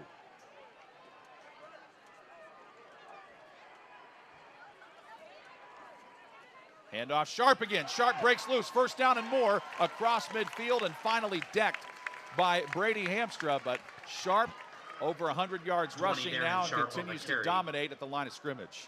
Yeah, this time they ran a little trap play down the midline. Sharp does a nice job cutting right off the trap block and picks up big yards on the 1st down. He got a little dinged up right here. Took a shot in the back, but he's a tough player. I don't think he's going to come out. Thompson went over to the sideline to get the play call. And as I say that, he's standing on the sideline. Yep. Different back in there this time for Danville. Looks like that is Luke Woolsey who got the carry. 42, Sean Robinson on the carry for your Warriors. Sean Robinson, a junior running back. Woolsey's a sophomore running back who might get some carries from time to time, but instead they go with Sean Robinson who gets his carry, first carry of the night to the 45-yard line, gain of 3, 2nd and 7. Yeah, Robinson hit the hole well. Sharp's going to come back in though, and he's their Warrior, so he's expect him to see a lot of action here. Did you see what dinged him up on that last play? It looked like when he went down, either he got a helmet in the back or he fell down on his back. That's what he was holding. Trevor Stutz, Jace Scrafton, and B.J. Wiest to the top of the screen. They go with Sharp again, and Sharp doesn't get much. First man there for Tri-West, Peyton Hayes, 3rd down. 20, Darren Sharp on the carry for your Warriors. Looked like it was that little trap with the cutback play right here. Yeah, they did. And this time, Tri-West does a good job squeezing down the trap, squeezing from the backside, doesn't give Sharp any room to run, is able to hold him to a short gain. Now Peyton Hayes comes out, and Caleb Pfeiffer just checked in for him. 3rd down and about 6 for Danville. They lead 14-9, trying to add to it. Thompson throws, incomplete on the pass. Looked like he didn't really step into the throw here. He had an open receiver on the little out route, but just wasn't able to complete the throw. Intended for 17. Trying to get it to Wiest. Yeah, and might have been a little bit late too on the throw as well. Alex Zayats with excellent coverage there as he breaks that one up. And Danville facing a 4th and 6, but this might be go for it time, and I think that is exactly what it is. I think when you're in a game against a rival school, it's close. You know that one possession isn't going to decide the game. You're going to take a shot here in 4th down. Sharp remains in there, so does Wiest. Stutz in motion. Thompson rolls, looks, fires downfield, looking for Wiest, incomplete. Coverage was good. The man there in the secondary, Blake Sonicson, all over it to not let Weiss catch that one, and Danville turns it over on downs. Yeah, I think pass is incomplete you look at the throw right here. I know that, again, they're trying to see if they could get some pass interference call here, but that throw was high. It was a great job getting underneath Weiss by the Tri-West defender, forced the high throw, went out of bounds, and turnover on downs. That's a big defensive stop here for Tri-West. Danville had the ball for 2 minutes and 40 seconds, could not get any points, though.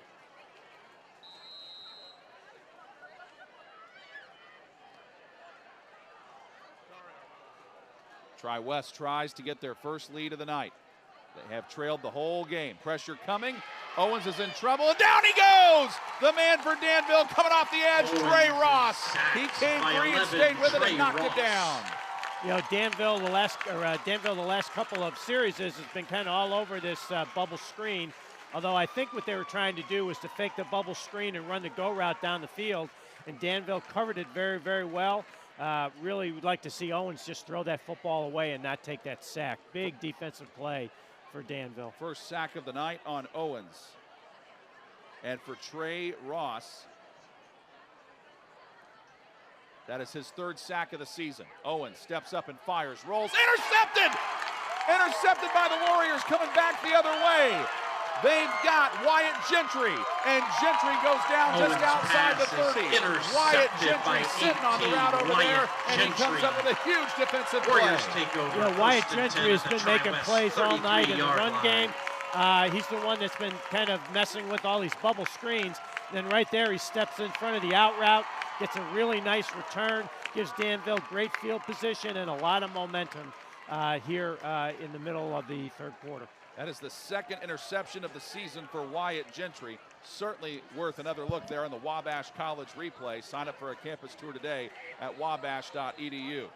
So Danville takes advantage of that throw by Owens. They start from the Tri-West 33, and Sharp with a good run right off the bat to the 28, picking up 5, second and 5. Again, Danville went and spread out the Tri-West defense with that 3-by-1 set. Just ran that quick dive up inside, and that's really where the Danville offensive line is just able to get great push.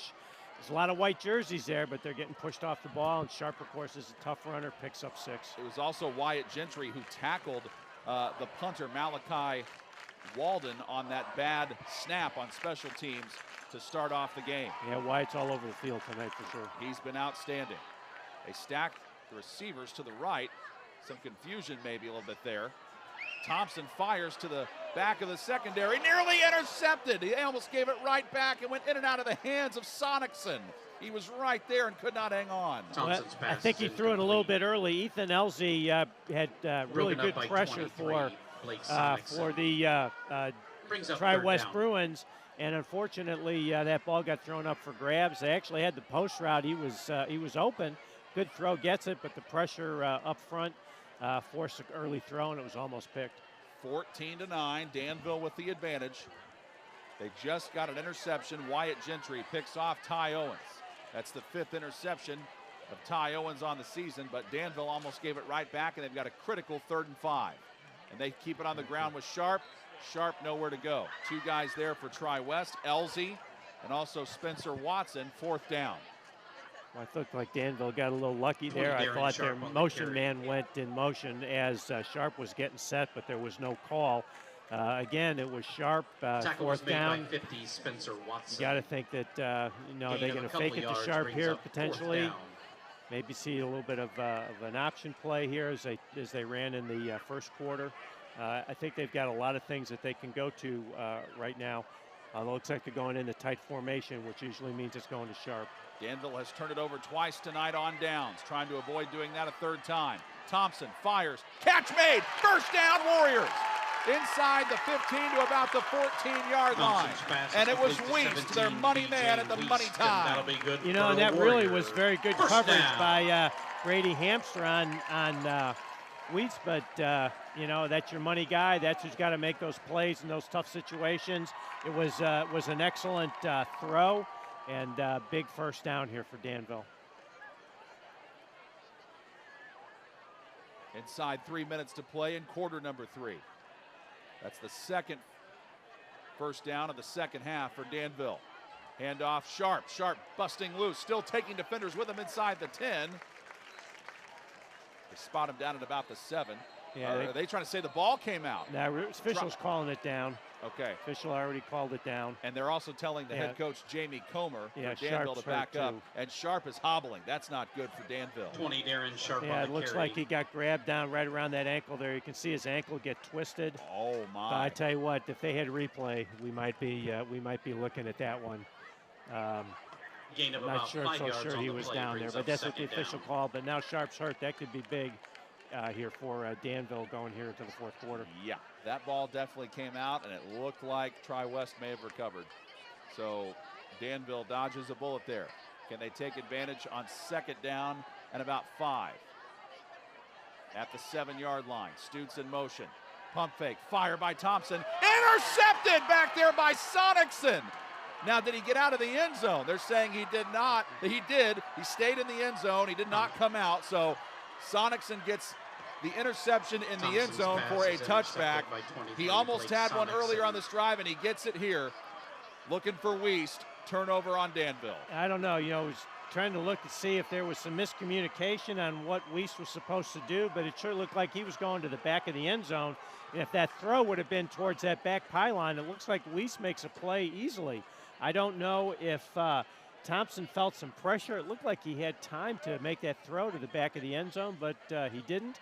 Great defensive series here for Tri-West. Let's see what they can do with the ball now. And that is the first interception of the season by Trey Thompson. He's been super careful with the football through the first 4.5 games, and that's his first giveaway of the season. Owens with the quarterback keeper. Brought down. And we've called his name a lot tonight, Andrew Smith. And Dale, you and I talked to Coach Jamie Comer this week for Danville. He said we'd be talking about Andrew Smith a lot. Yeah, he said we would. Andrew Smith is a very, very good inside linebacker for Danville. They tried to run a little quarterback isolation play there, and Smith was all over it, the block and the tackle. No gain, 2nd and 10 for Tri-West. The only points in this third quarter have been a Tri-West field goal. Minute 20 left in the third. Owens has time, and he fires deep.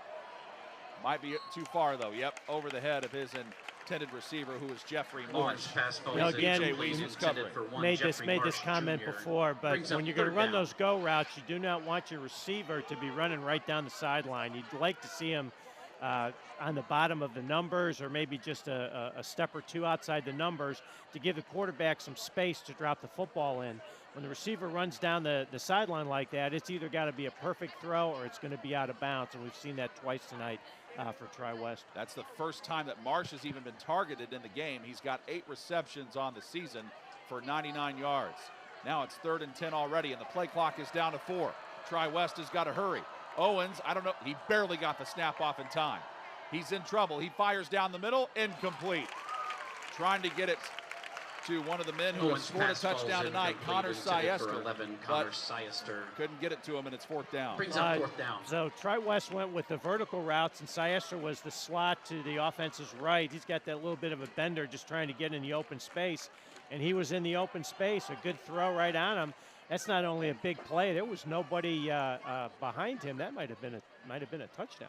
Wiest is back deep to receive this punt for Danville. He's got a partner back there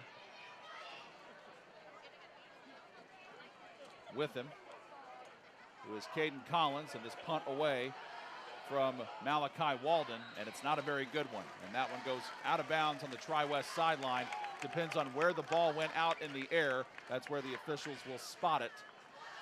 Either way, Danville's getting possession to start this drive on the Tri-West side of the field. And it starts at from where they're standing, the 45-yard line. So that is a 25-yard punt, no return.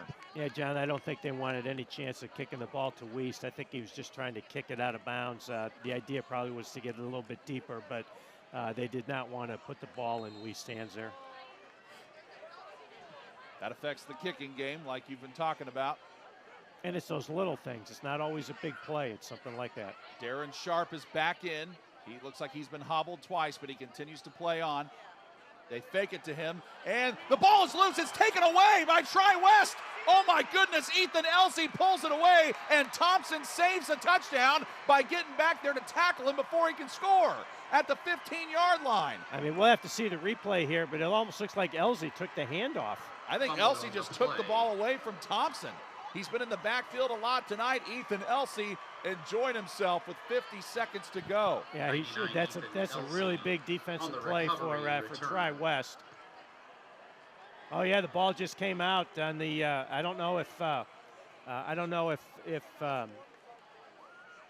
were trying to run an option play or what was going on right there, but that was definitely missed on the handoff, and Elsey was in the right spot, and Tri-West now has a chance to take the lead.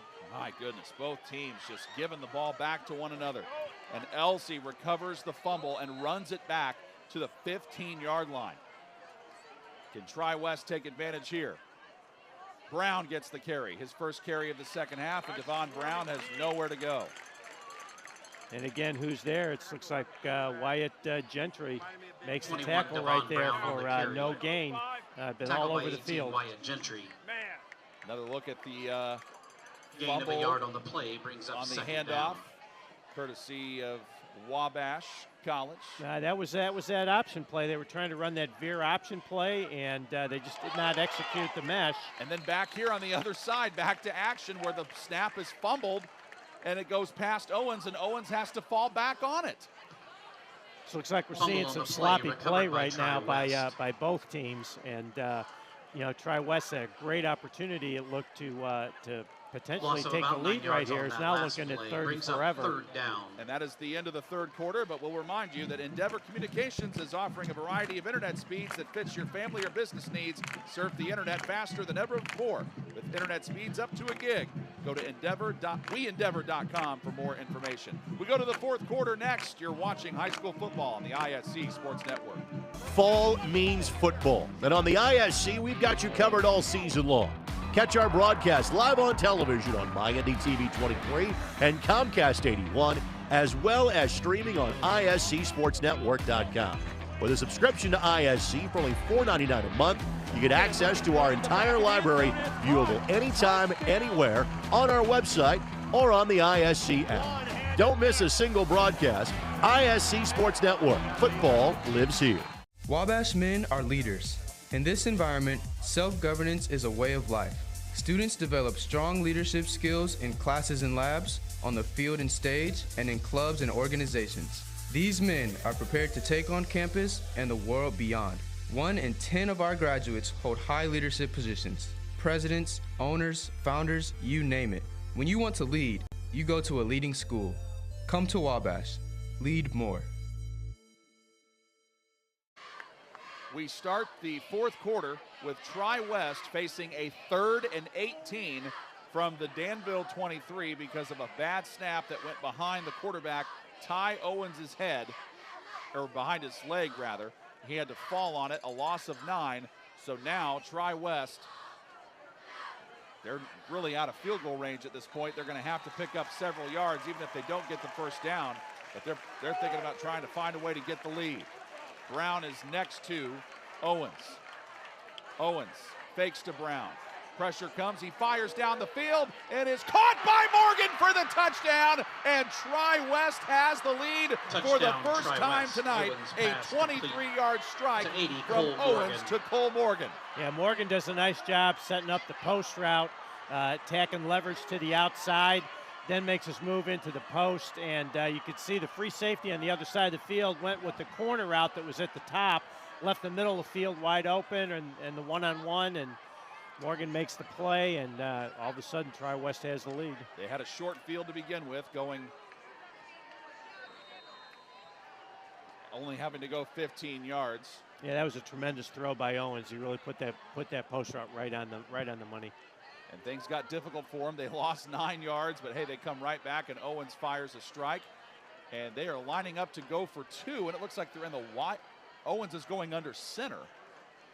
Owens fakes it to Brown, rolls, tries to take off and get it himself. He reaches. Did he get in? The Yes, referee says he does. The 2-point conversion is good, and Tri-West now leads it 17-14 with 11:54 left in the game. You're watching high school football on the ISC Sports Network.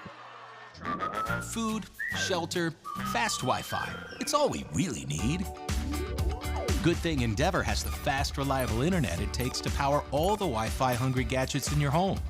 All at once. With speeds up to 10 gig, get smooth HD streaming video, gaming, music, and surfing, all with no waiting, no buffering, no kidding. Call or click WeEndeavor.com and upgrade to Indiana's fastest internet today. One more look at that 2-point conversion attempt that was made for Tri-West. They totally fooled everybody, including our own camera guys there. And Ty Owens just comes right in and scores there, Dale. You think they might stick with that wing T? Well, I don't think they're going to stick with it, but that was really good call right there. They had everybody over to the offense's right, defense's left. He did have a receiver coming back the backside of the end zone on the boot, but Owens decided to keep it and made a nice play getting the ball in the end zone. Great call by the Tri-West offensive coaching staff. Portland Williams to kick off. Again, they've been trying to keep it away from B.J. Wiest, who's back deep. See if they try to keep it away from him again. And they do kick it short. One of the upmen fields it for Danville. Decent return here. And down he goes at the 28-yard line for the Warriors. That was Teek Tanksley on the return Teek for your Tanksley Warriors. on the return, and he was brought down by Tri-West's Brady Hamstra. Yeah, Hamstra missed a tackle on the last kickoff kick coverage that he was in on, and so this time he was not going to miss right there. You can see him run right through the block and pretty physically throws the Danville returner to the ground. 17-14. This is kind of right around these scores that we've seen the last couple times they've played. It was Danville beating Tri-West in the regular season, 14-7 last year. Tri-West won in the postseason, 18-13. So we're kind of right in that area as Sharp goes back to work getting the carry, and he is dropped down at the 30 for a gain of 2. Second down and 8. First man there, Ethan Elsey, who has a big fumble recovery that he returned for 30 yards back in the third quarter. Yeah, Tri-West is not going to is going to do their best to not let Sharp beat them here. Again, they were in that tight end wing formation. Danville was Tri-West putting a lot of people on the line of scrimmage, and they held Sharp to a 3-yard gain. Danville stacks that line of scrimmage again. The pitch to Stutes. Stutes with a 1-yard touchdown run tonight and is pushed out of bounds. Trevor Stutes for a minimal gain there by Alex Zayats. Run out of bounds by 6. I think he'd like to try and see Stutes take this ball up inside right here. Wiest actually had a pretty decent block kicking the corner out. I don't know why he ran right in behind him. Should have stuck his foot in the ground and got up that running lane. Wasn't going to pick up a lot of yards, but it picked up more than what he got. 3rd and 6 for Danville. They only have 2 first downs in the second half. They have not been able to score. The last 17 points belong to Tri-West. Thompson fires low, incomplete. Trying to get it to Sharp, and the Tri-West defense stands tall. It's 4th down, and now in comes the Danville punting unit. They faked the toss to the left, tried to get Sharp out in the flat. He was actually open, and a little bit better throw. Sharp might have had a chance to catch the ball and get the first down, but unfortunately there was some pressure. Ball ended up in the ground and forcing Danville to punt. Trey Thompson is handling the punting duties, so beware of that. Noah Lean is back deep, and Brady Hamstra also back there as well for Tri-West. Thompson gets a high snap, rolls, kicks, a decent one, and it rolls, takes a bounce, and it's picked up by Hamstra. Hamstra goes nowhere. You know, again, that's one of those hidden yardage plays, though. If Hamstra lets that ball bounce, it's probably going to roll for another 10 yards. So by him picking that up, really he had a little bit of a lane to run. You can see it right here. He picks that up, and he only picks up 2 or 3 yards. He probably saved another 12, 15 in field position. And that was a 38-yard punt, 1 yard on the return. Tri-West, first time tonight they've been able to get back out on offense with a lead. Danville scored the first 14 points of this game. Tri-West has scored the last 17. Syester's in the slot right. Cole Morgan in there as well. Devon Brown is the main back. Brown gets the carry, turns it upfield, has a first down and more, finally chucked out of bounds there by Walls. 21, Devon Brown with easily his longest carry of the night. He's been bottled up most of the game. Well, again, you can see Danville here tries to match the numbers in the box. Tri-West goes to the tight end to the top of the screen, and there's really nobody, no force defender outside for Danville. And as soon as Brown was able to get the corner, he was now up the field, although it looks like he stepped out of bounds short of that first down. Yeah, I thought he got further than that, but they said he stepped out, so 7-yard gain. 2nd and 3, though. Fake to Brown. Owens steps up, and he takes off and gets a first down easily. Owens still going. Jukes a defender and slides down at the 40 of Danville. I believe that was a true quarterback read play. Owen is reading the middle linebacker. Middle linebacker actually blitzed, but attacked Brown, gave the big opening for Owens. And as I said earlier, you know, Owens can use his feet to make something happen, and this is 2 drives in a row now where he's had a big run. Walls had to stop him. 18-yard run by Owens, putting him at 130 rushing yards on the season. 1st and 10 for Tri-West at the Danville 40, leading by 3. Pitch to Brown. Brown trying to get to the edge, cannot. Another big play by Wyatt Gentry, who has an interception and now his first tackle for loss tonight to go along with 8 other tackles. I mean, we've seen Gentry all night on those toss plays really do a good job fighting off the lead block and trying to push Brown back into his buddies, but this time he just decides to do it himself. I'm going to play off the block and make the tackle for a loss, putting Tri-West in 2nd and 12. But again, they love the spread formation. They go with it again. Owens throwing it out there. Pass was wobbly, might have gotten tipped at the line, and he tried to get it to Jeffrey Marsh. Marsh was thinking about catching it and turning it. It's 3rd down and 12. Boy, does Danville need a stop here. Just trying to run a little underneath route there on the outside, and as you said, I think that ball did get tipped. This is a big 3rd down for Danville. They cannot allow Tri-West to get a first down. More so, I think, for the clock than anything else here. I think maybe Tri-West tries to, especially if they gain yards on this 3rd down and get close to like maybe 4th and 2 or something, might see him go for it. Absolutely. That'll depend on the yardage, though. He fakes to Brown, and Owens has a man across the middle for a Tri-West first down inside the 30 to the 27. Noah Lean with probably the biggest reception of the night. Well, Noah Lean is the leading receiver for Tri-West, and again, that little play fake, even though it was 3rd and long, you know, you've got to respect Brown running the football in here. The linebacker stepped up. Lean was able to get in behind him on the slant route, and it's a first down Tri-West. Their 2nd first down of the drive. Their 4th one of the 2nd half. And the bigger thing for them, the clock can move, and they're using as much of the play clock as they can. It is down to 5. Owens keeps it. Fooled some guys on the Danville defense, but there is, yet again, Wyatt Gentry coming over there, helped out by Caden Collins. But that's a nice job on the zone replay by Owens. You can see defensive end closes down on Brown. Owens pulls it, gets outside, clock's running, picks up 5 yards. Tri-West ranked 5th in Class 3A, a record of 3-1, 2-0 in the Sagamore Conference. They could be tied for the conference lead at the end of tonight, or they could be in sole possession of first place, depending on what happens elsewhere. Brown gets the pitch, Brown gets to the edge, a first down, but a flag is down as well. See what the flag is about. This might be in the area of holding. Danville bench is celebrating. Let's see if they do have something to celebrate or if they don't. I know Connor Seister looked like he got a really good block on the edge. I couldn't see who the other receiver was out there, but it might be a hold on that player out on the outside. Yep, it is. That backs him up.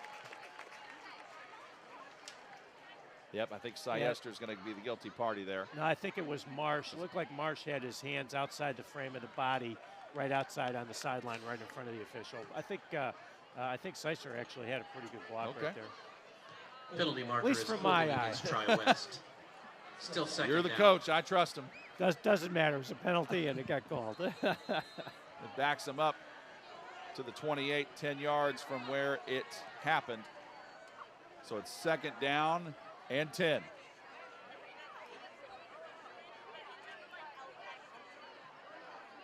But either way, the clock still moves. Owens has pressure coming, hit as he throws down the middle, and it is caught for the touchdown. Jeffrey Marsh Jr. makes that 28-yard touchdown reception, and it's 23-14 Tri-West. I think Jeffrey Marsh just made up for the holding call right there.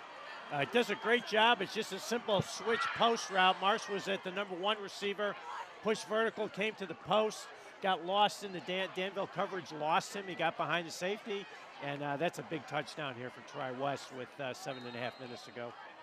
Cortland Williams on for the point after. The holder is Malachi Walden.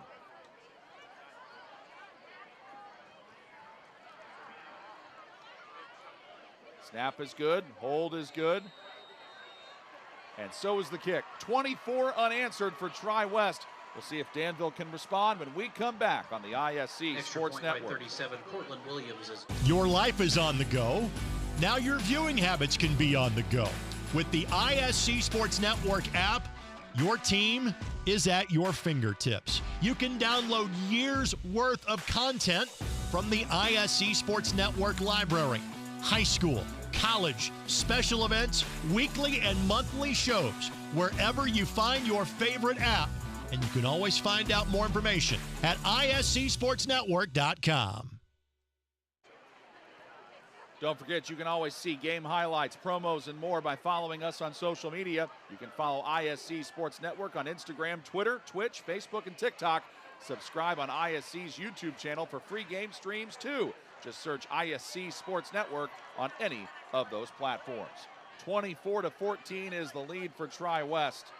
And they just capped off a 7-play scoring drive going 65 yards. And that took 2 minutes and 55 seconds off the clock. Ty Owens with a touchdown pass to Jeffrey Marsh Jr. from 28 yards. This is a deep kick there from Cortland Williams to B.J. Wiest, and Wiest returning it, still going, out across the 30. And that's exactly why Danville wants B.J. Wiest to have the ball. He's out near the 34-yard line. Good return by Wiest there. Did a great job seeing his running lane, and then he was able to actually come through and run through a couple of tackles right there to give themselves some extra yards. Danville's got good field position, but I think they're going to be forced to have to throw the football here a little bit, being down 10.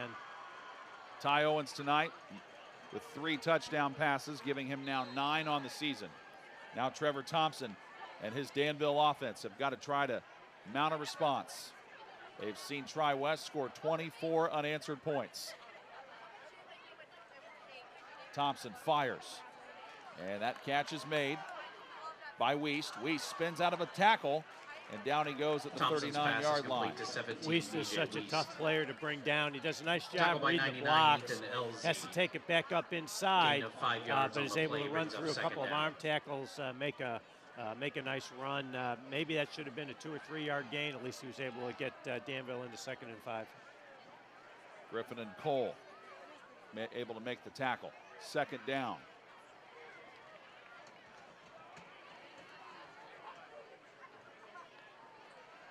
Thompson steps up, fires. Catch made around midfield. That one is made by Teek Tanksley. His first reception of the night. That'll be good for a Warrior. Sprint out pass. First down. Tanksley, it's against a little switch route. Tanksley does a nice job setting the ball down in front of the Tri-West defender. Makes a nice catch on the low throw. And for Tanksley, that is his 6th reception of the season for 61 yards. Thompson fires across the middle. He's got a man. It's Tanksley again. Tanksley breaking loose and goes down to the 28-yard line of Tri-West. That is a gain of 22 yards. So he's had 33 yards receiving on back-to-back plays here. Tanksley does a nice job on the sprint out pass, just finding a little opening in the zone. He's able to make the catch and then get those yaks, those yards after the catch. That's a big play. That's exactly what Danville needs. Corey Hill saves a touchdown for Tri-West. We're halfway through the 4th quarter. Thompson pumping, firing, catch made. Wiest shoved out of bounds by Brady Thompson's Hamstra. pass is complete to 17, B.J. Weiss. And Weiss on the shorter route here. They ran a corner route behind him. I think they were hoping that Danville would step up on Weiss so he could get that corner route in, but Danville was pretty disciplined on defense there, stayed back, and forced him to throw the ball short to Weiss. Both quarterbacks have thrown one interception tonight. Tanksley in the slot right. Scrafton's over there. Weiss is at the bottom of your screen. Thompson fires. End zone looking for Tanksley, and he's got it! Tanksley hauls it in for the Danville touchdown, and they're back within 4. How big was Teague Tanksley on that drive, Dave? Yeah, that was almost, Tanksley was big on the drive. It was basically the same play they had just run, so they're holding the defense with the little hitch route on the outside, and Tanksley just ran the corner route, got in right behind the Danville defense, and there's the big touchdown throw that Danville needed here to get them back in the game. You can see the Tri-West defenders trying to rally back, but Tanksley got in behind him. Corey Hill was late getting back there, so was Blake Sonicson. Extra point try here from Caleb Harvey. Snap is good, hold is good, kick wobbly, but he got it through the upright. Extra point. So Danville is back within 3. So interesting how when Danville started off the game, Dale, they had drives where it was just nothing but runs. On that drive, nothing but pass plays. Well, they had really no choice. When you're down 10, you've got to start opening up the offense and throwing the football, and you have to give Trey Thompson credit there. Was poised, made some really good throws. And obviously Tanksley made some big catches in there. Weiss really didn't get a whole lot there, and they were able to get the ball to Tanksley for the big plays. Tonight's game brought to you in part by Endeavor Communications, offering a variety of internet speeds that fits your family or business needs. Surf the internet faster than ever before with internet speeds up to a gig. Contact us at weendeavor.com for more information. Well, as it always is between these two teams, so evenly matched, fun ball game back and forth. That stops a 24-0 Tri-West scoring run. And that scoring drive, 66 yards, 5 plays, 1:29 off the clock. And Thompson throws a 21-yard touchdown pass to Teague Tanksley. Extra point makes it 24-21. Advantage Tri-West, and they get the ball back with 5:46 remaining. Unless Harvey tries some sort of bizarre onside kick, which I doubt he will. He's been going with deep onsides, though. And he tries, well, it's a little bit of a squibber. And I don't know if that was meant to be a deception type of kick, but Brady Hamstra wasn't fooled by it, and he falls down on it for Tri-West at their own 45. Yeah, Tri-West had the hands team up. They had 10 players up within about 20 yards of the kick, and we're able to execute that, and they have good field position right here. I'm assuming we're going to see a lot of Brown and potentially Owens on the zone read here, trying to see if they can run the clock out. Now, Brown has only had 4 carries tonight for 23 yards. See if they get Brown and more involved here. Pitch it to him. Looks like he's got an edge. Turns it upfield, brought down right around midfield. 21, Devon Brown. Brown. 2nd and 5 coming up. Excellent blocking out on the edge by the Tri-West receivers at the top. Tackle by 49, and as you can see right there, Brown does a nice job. Danville over pursues a little bit. He cuts up inside. Does not go out of bounds, keeps the clock running. Evan Lawrence makes the Danville stop.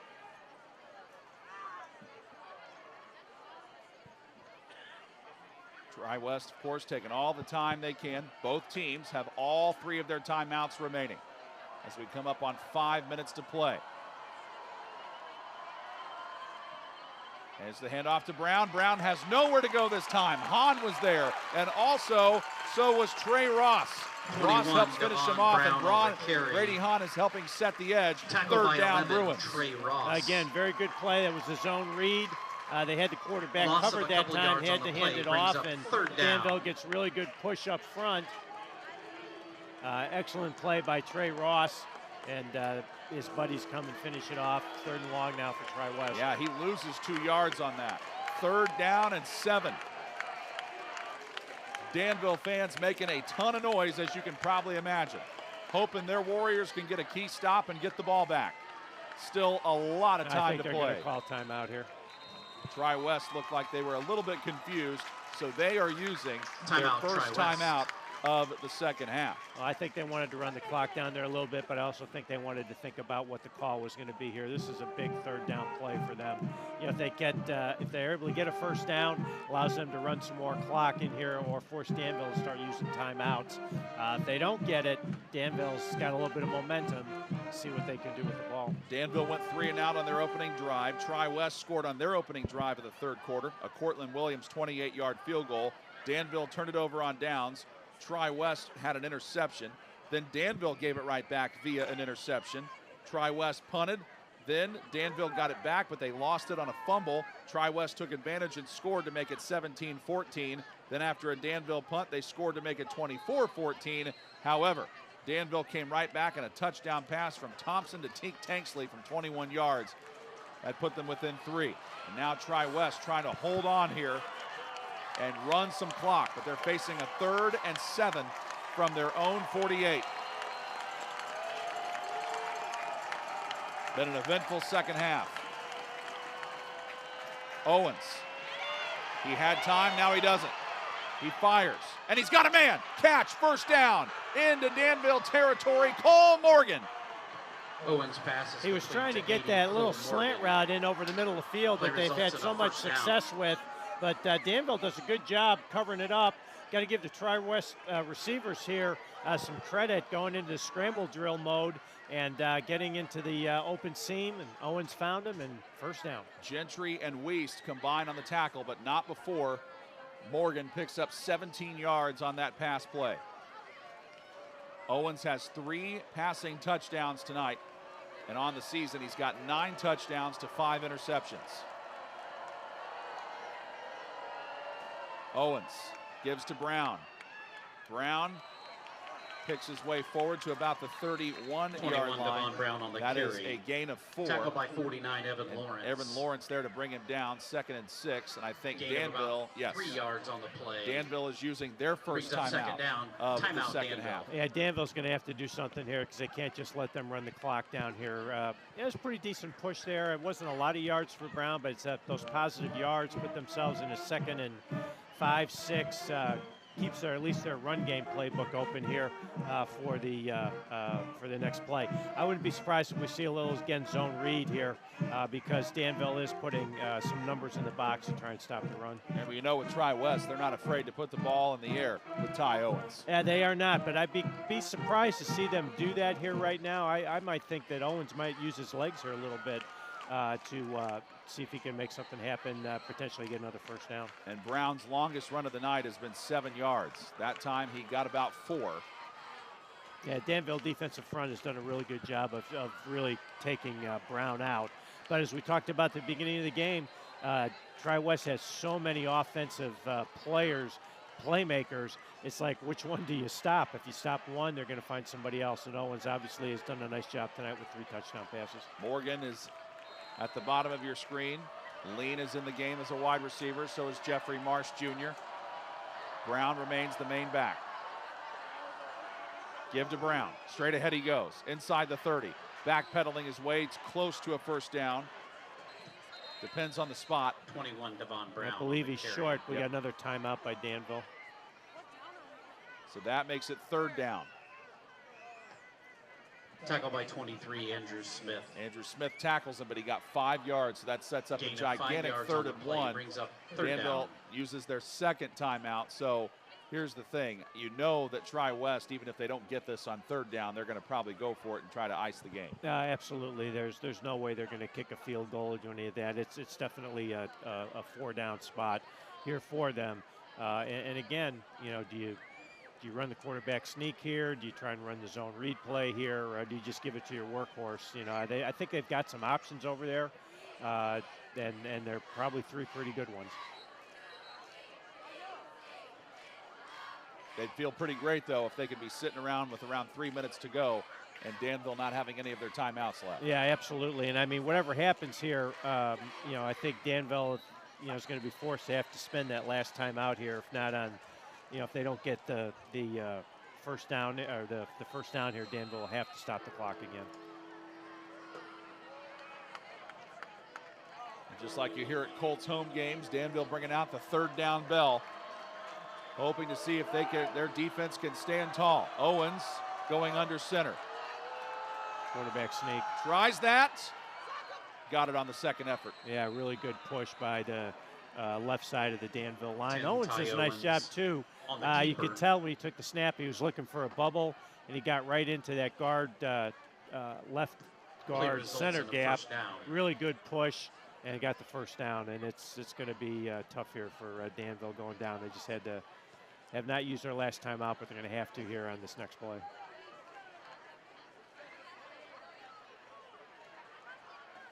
As soon as that chain got set for first down, the clock had to wind. It stopped for a moment. Now Tri-West is using all the clock they can.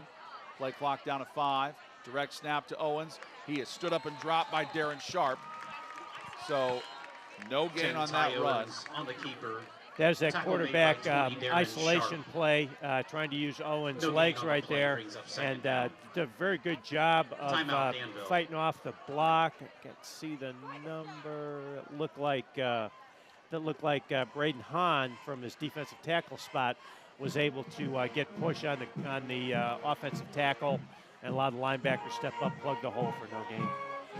So now, no timeouts remaining for Danville. They are using their final one right now. So play calling wise for Tri-West, do you just maybe have Owens run quarterback keepers, or do you let Devon Brown carry it?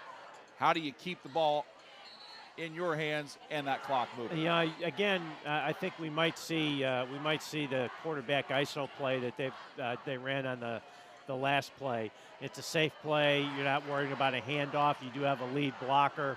You can't just take a knee right here. You don't have enough. There's still enough time on the clock that they'd have to do something with the fourth down. So I would say maybe the ISO quarterback ISO play would be something we might see.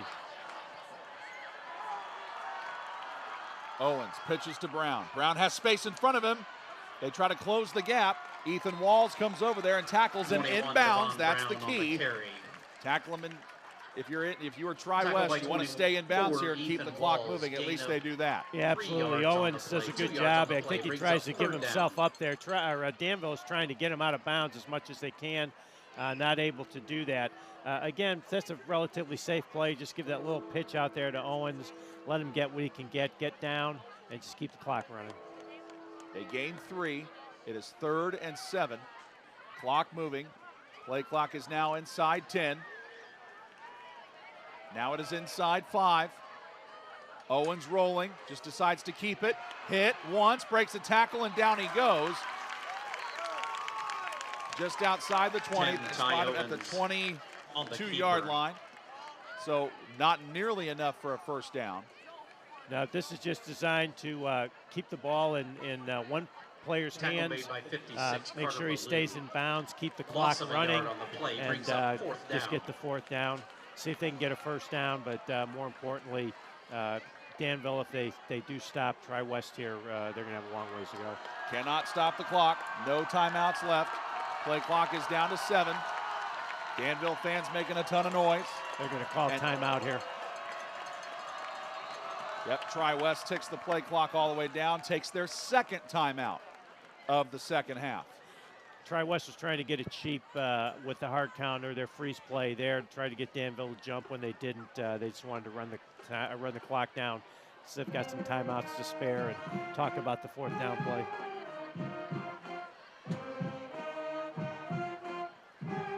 You know, with all the skill players that Tri-West has right here, you know, it doesn't matter. The clock's going to stop anyways. You might take a shot at the end zone here, see if you could really ice the game.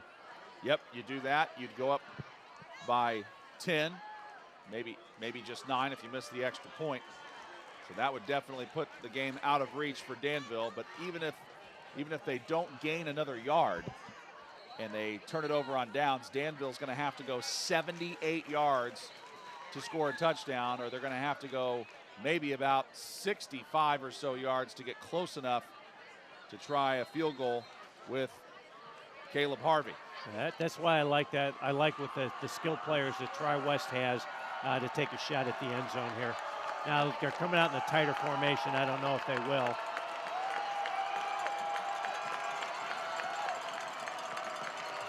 Owens with 8 on the play clock, takes the snap, calls his own number, does not get the first down. Fitting enough that Wyatt Gentry, of course, is there to tackle him. So Danville gets the ball back. On downs, the clock stops at 1:24. Ty Owens on the keeper for Tri-West. Again, he just went with the safe play. He stopped. It was the zone Danville read play. takes over on Owens downs. decided just to keep it. He got some positive yards, but obviously not enough for a first down. So now Danville's got life. He gained 4, so Danville starts from their own 18.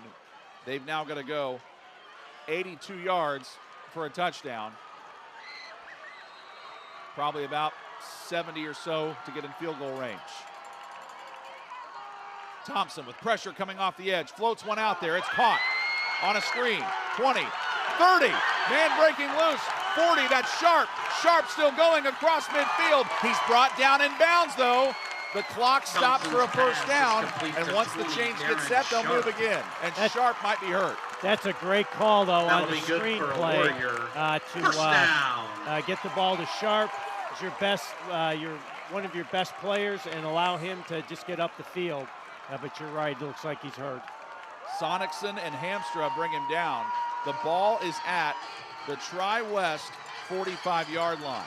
That does stop the clock, though, and since I believe in high school you're not underneath a minute, so there's no runoff. That's a 37-yard play on the pass from Thompson to Sharp. I was really surprised that Tri-West, though, gave almost a one-on-one coverage to Wiest over here on the boundary. Their coverage is all tilted over towards the trips to the defense's left, which also helped open up the screen play because there weren't a lot of defenders over on that side of the field. Okay, so Evan Lawrence just came off the Danville bench to check into the game. And also just checking into the huddle a moment ago was Christopher DiBenedetto, who is a senior quarterback and also the long snapper.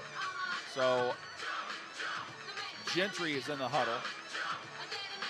Training staff is working on Sharp. Of course, all the players and coaching staff blocking our camera view, but all of our guys doing the best job they can. But yeah, Sharp went down after the tackle and has not gotten up since. Yeah, I couldn't quite see what happened to him. I don't know if it was a knee or ankle again. I mean, he did hobble with the ankle, but yeah, they're still working on him down on the sideline here before they move him. Now he's up. Yep, now he's up. While we have a moment, let's thank our entire crew tonight on the ISC Sports Network. Our director, Alan Hughes, our replay man, Alex Hadley, on the graphics, David Cohn, and operating the cameras, Becca Kelly, Vincent Morellis, and E.N. Wheeler. I just wonder if he got the wind knocked out of him, because it doesn't look like he's limping on the sideline. But he will come off the field at least for this play. And DiBenedetto checked in. See what Thompson decides to do here. He fires across the middle, and it's wide, trying to get it to Tanksley, second down. He did a good job. He's looking at Wiest, trying to draw the defense over, which they did, and he just wasn't able to contain or to connect with Tanksley. Tanksley catches that ball. He's got some room to run.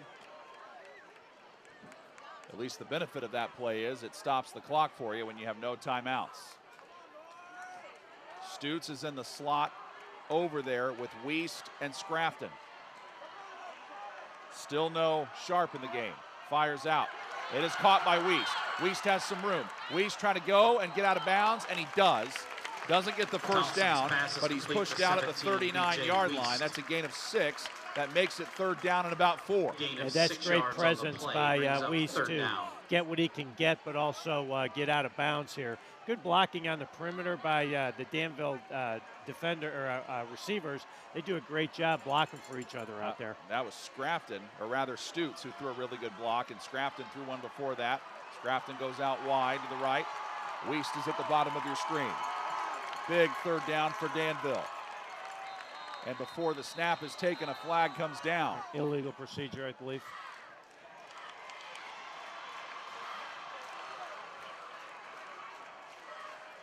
Fourth penalty of the night on Danville. Is a false start.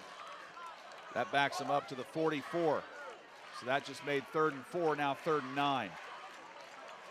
Of course, we know it's 4 down territory now for Danville, but this makes it a little bit tougher when you have that false start. Those are those penalties that just drive you crazy as a coach because those are definitely preventable. 54.6 remaining.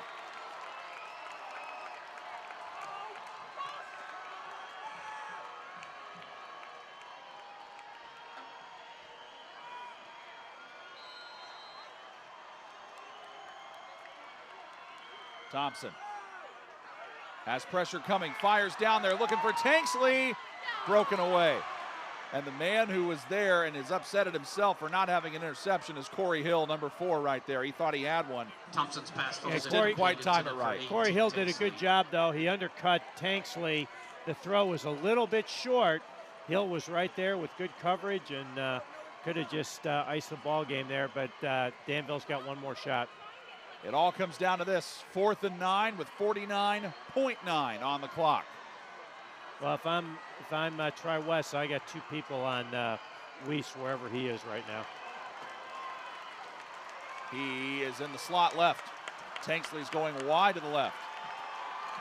Thompson has pressure coming, throws down the middle, intercepted, and it's Hill. Corey Hill picks it off. He didn't have one earlier. This time he does. And Corey Hill seals this game for Tri-West. Thompson, I think, just decided he was going to go to Weiss. He had a little bit of pressure, but just threw one up. And unfortunately, it was picked off. I think we're also going to have a penalty. Oh, this is a very late flag. Well, it was a blindside block on the return on Tri-West. All right. Is what I saw. So it should still be Tri-West ball, I think. Personal foul on the Bruins. But that was a post-possession play.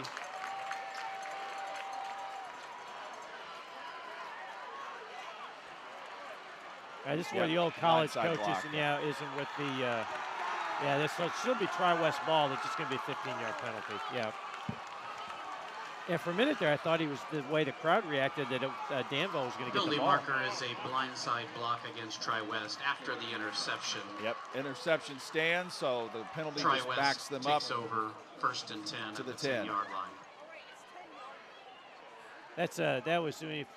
I saw it live here, and that's kind of tough on the blind side. No, he definitely blindsided him. Yeah. I thought it was a close call when I saw it live, but watching that right there, he was running full bore for him. What a comeback by Tri-West. They were down 14-0. Just need to take 2 kneel downs. They were down 14-6 at the half, and everything turned around in their favor. They outscored Danville 18-7 in the second half. And Tri-West came into tonight ranked 5th in Class 3A. Played a Danville team that's played a really tough schedule to this point. Danville drops to 2-3. Tri-West improves to 4-0. And Tri-West stays unbeaten in the Sagamore Conference. Yeah, I don't think they have to take a knee. I think they had the game clock's a little bit ahead of the play clock. Yep, so that does it. Tri-West completes the comeback, and they get an interception to seal the game late. Well-played game on both sides by both these teams who are big rivals, and both of them put on quite a show tonight. Your final score, Tri-West 24, Danville 21. Dale and I will be back to wrap it up in just a moment on the ISC Sports Network. Irritated by your internet provider? Have no fear. Endeavor is here with eForce high-speed internet. Download speed? No problem. Download an HD movie in seconds with our remarkable gigabit speed. Endeavor not only provides the latest fiber optic technology, we're also here to help you use it. We also provide television, wireless, security, and telephone services with outstanding local support. Give us a call or visit weendeavor.com to see if you're in our service area. Endeavor Communications. Technology for real people.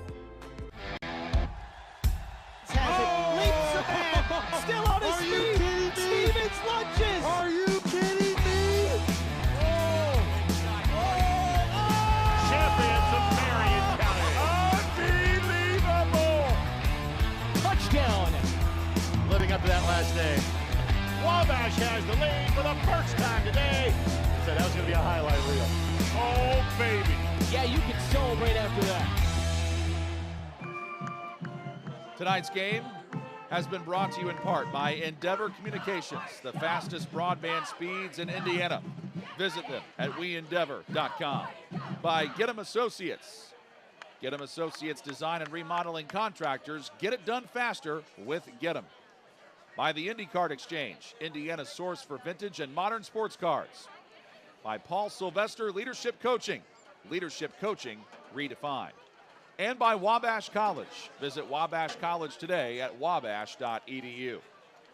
Along with Dale Carlson, I'm John Herrick. Let's let you know about what happened in the second half. Danville led 14-6 at the break. They got the ball to begin the third quarter. However, they went 3 and out and had to punt. Danville answered with a field goal early in the third quarter. Cortland Williams, 28 yards away, made it 14-9.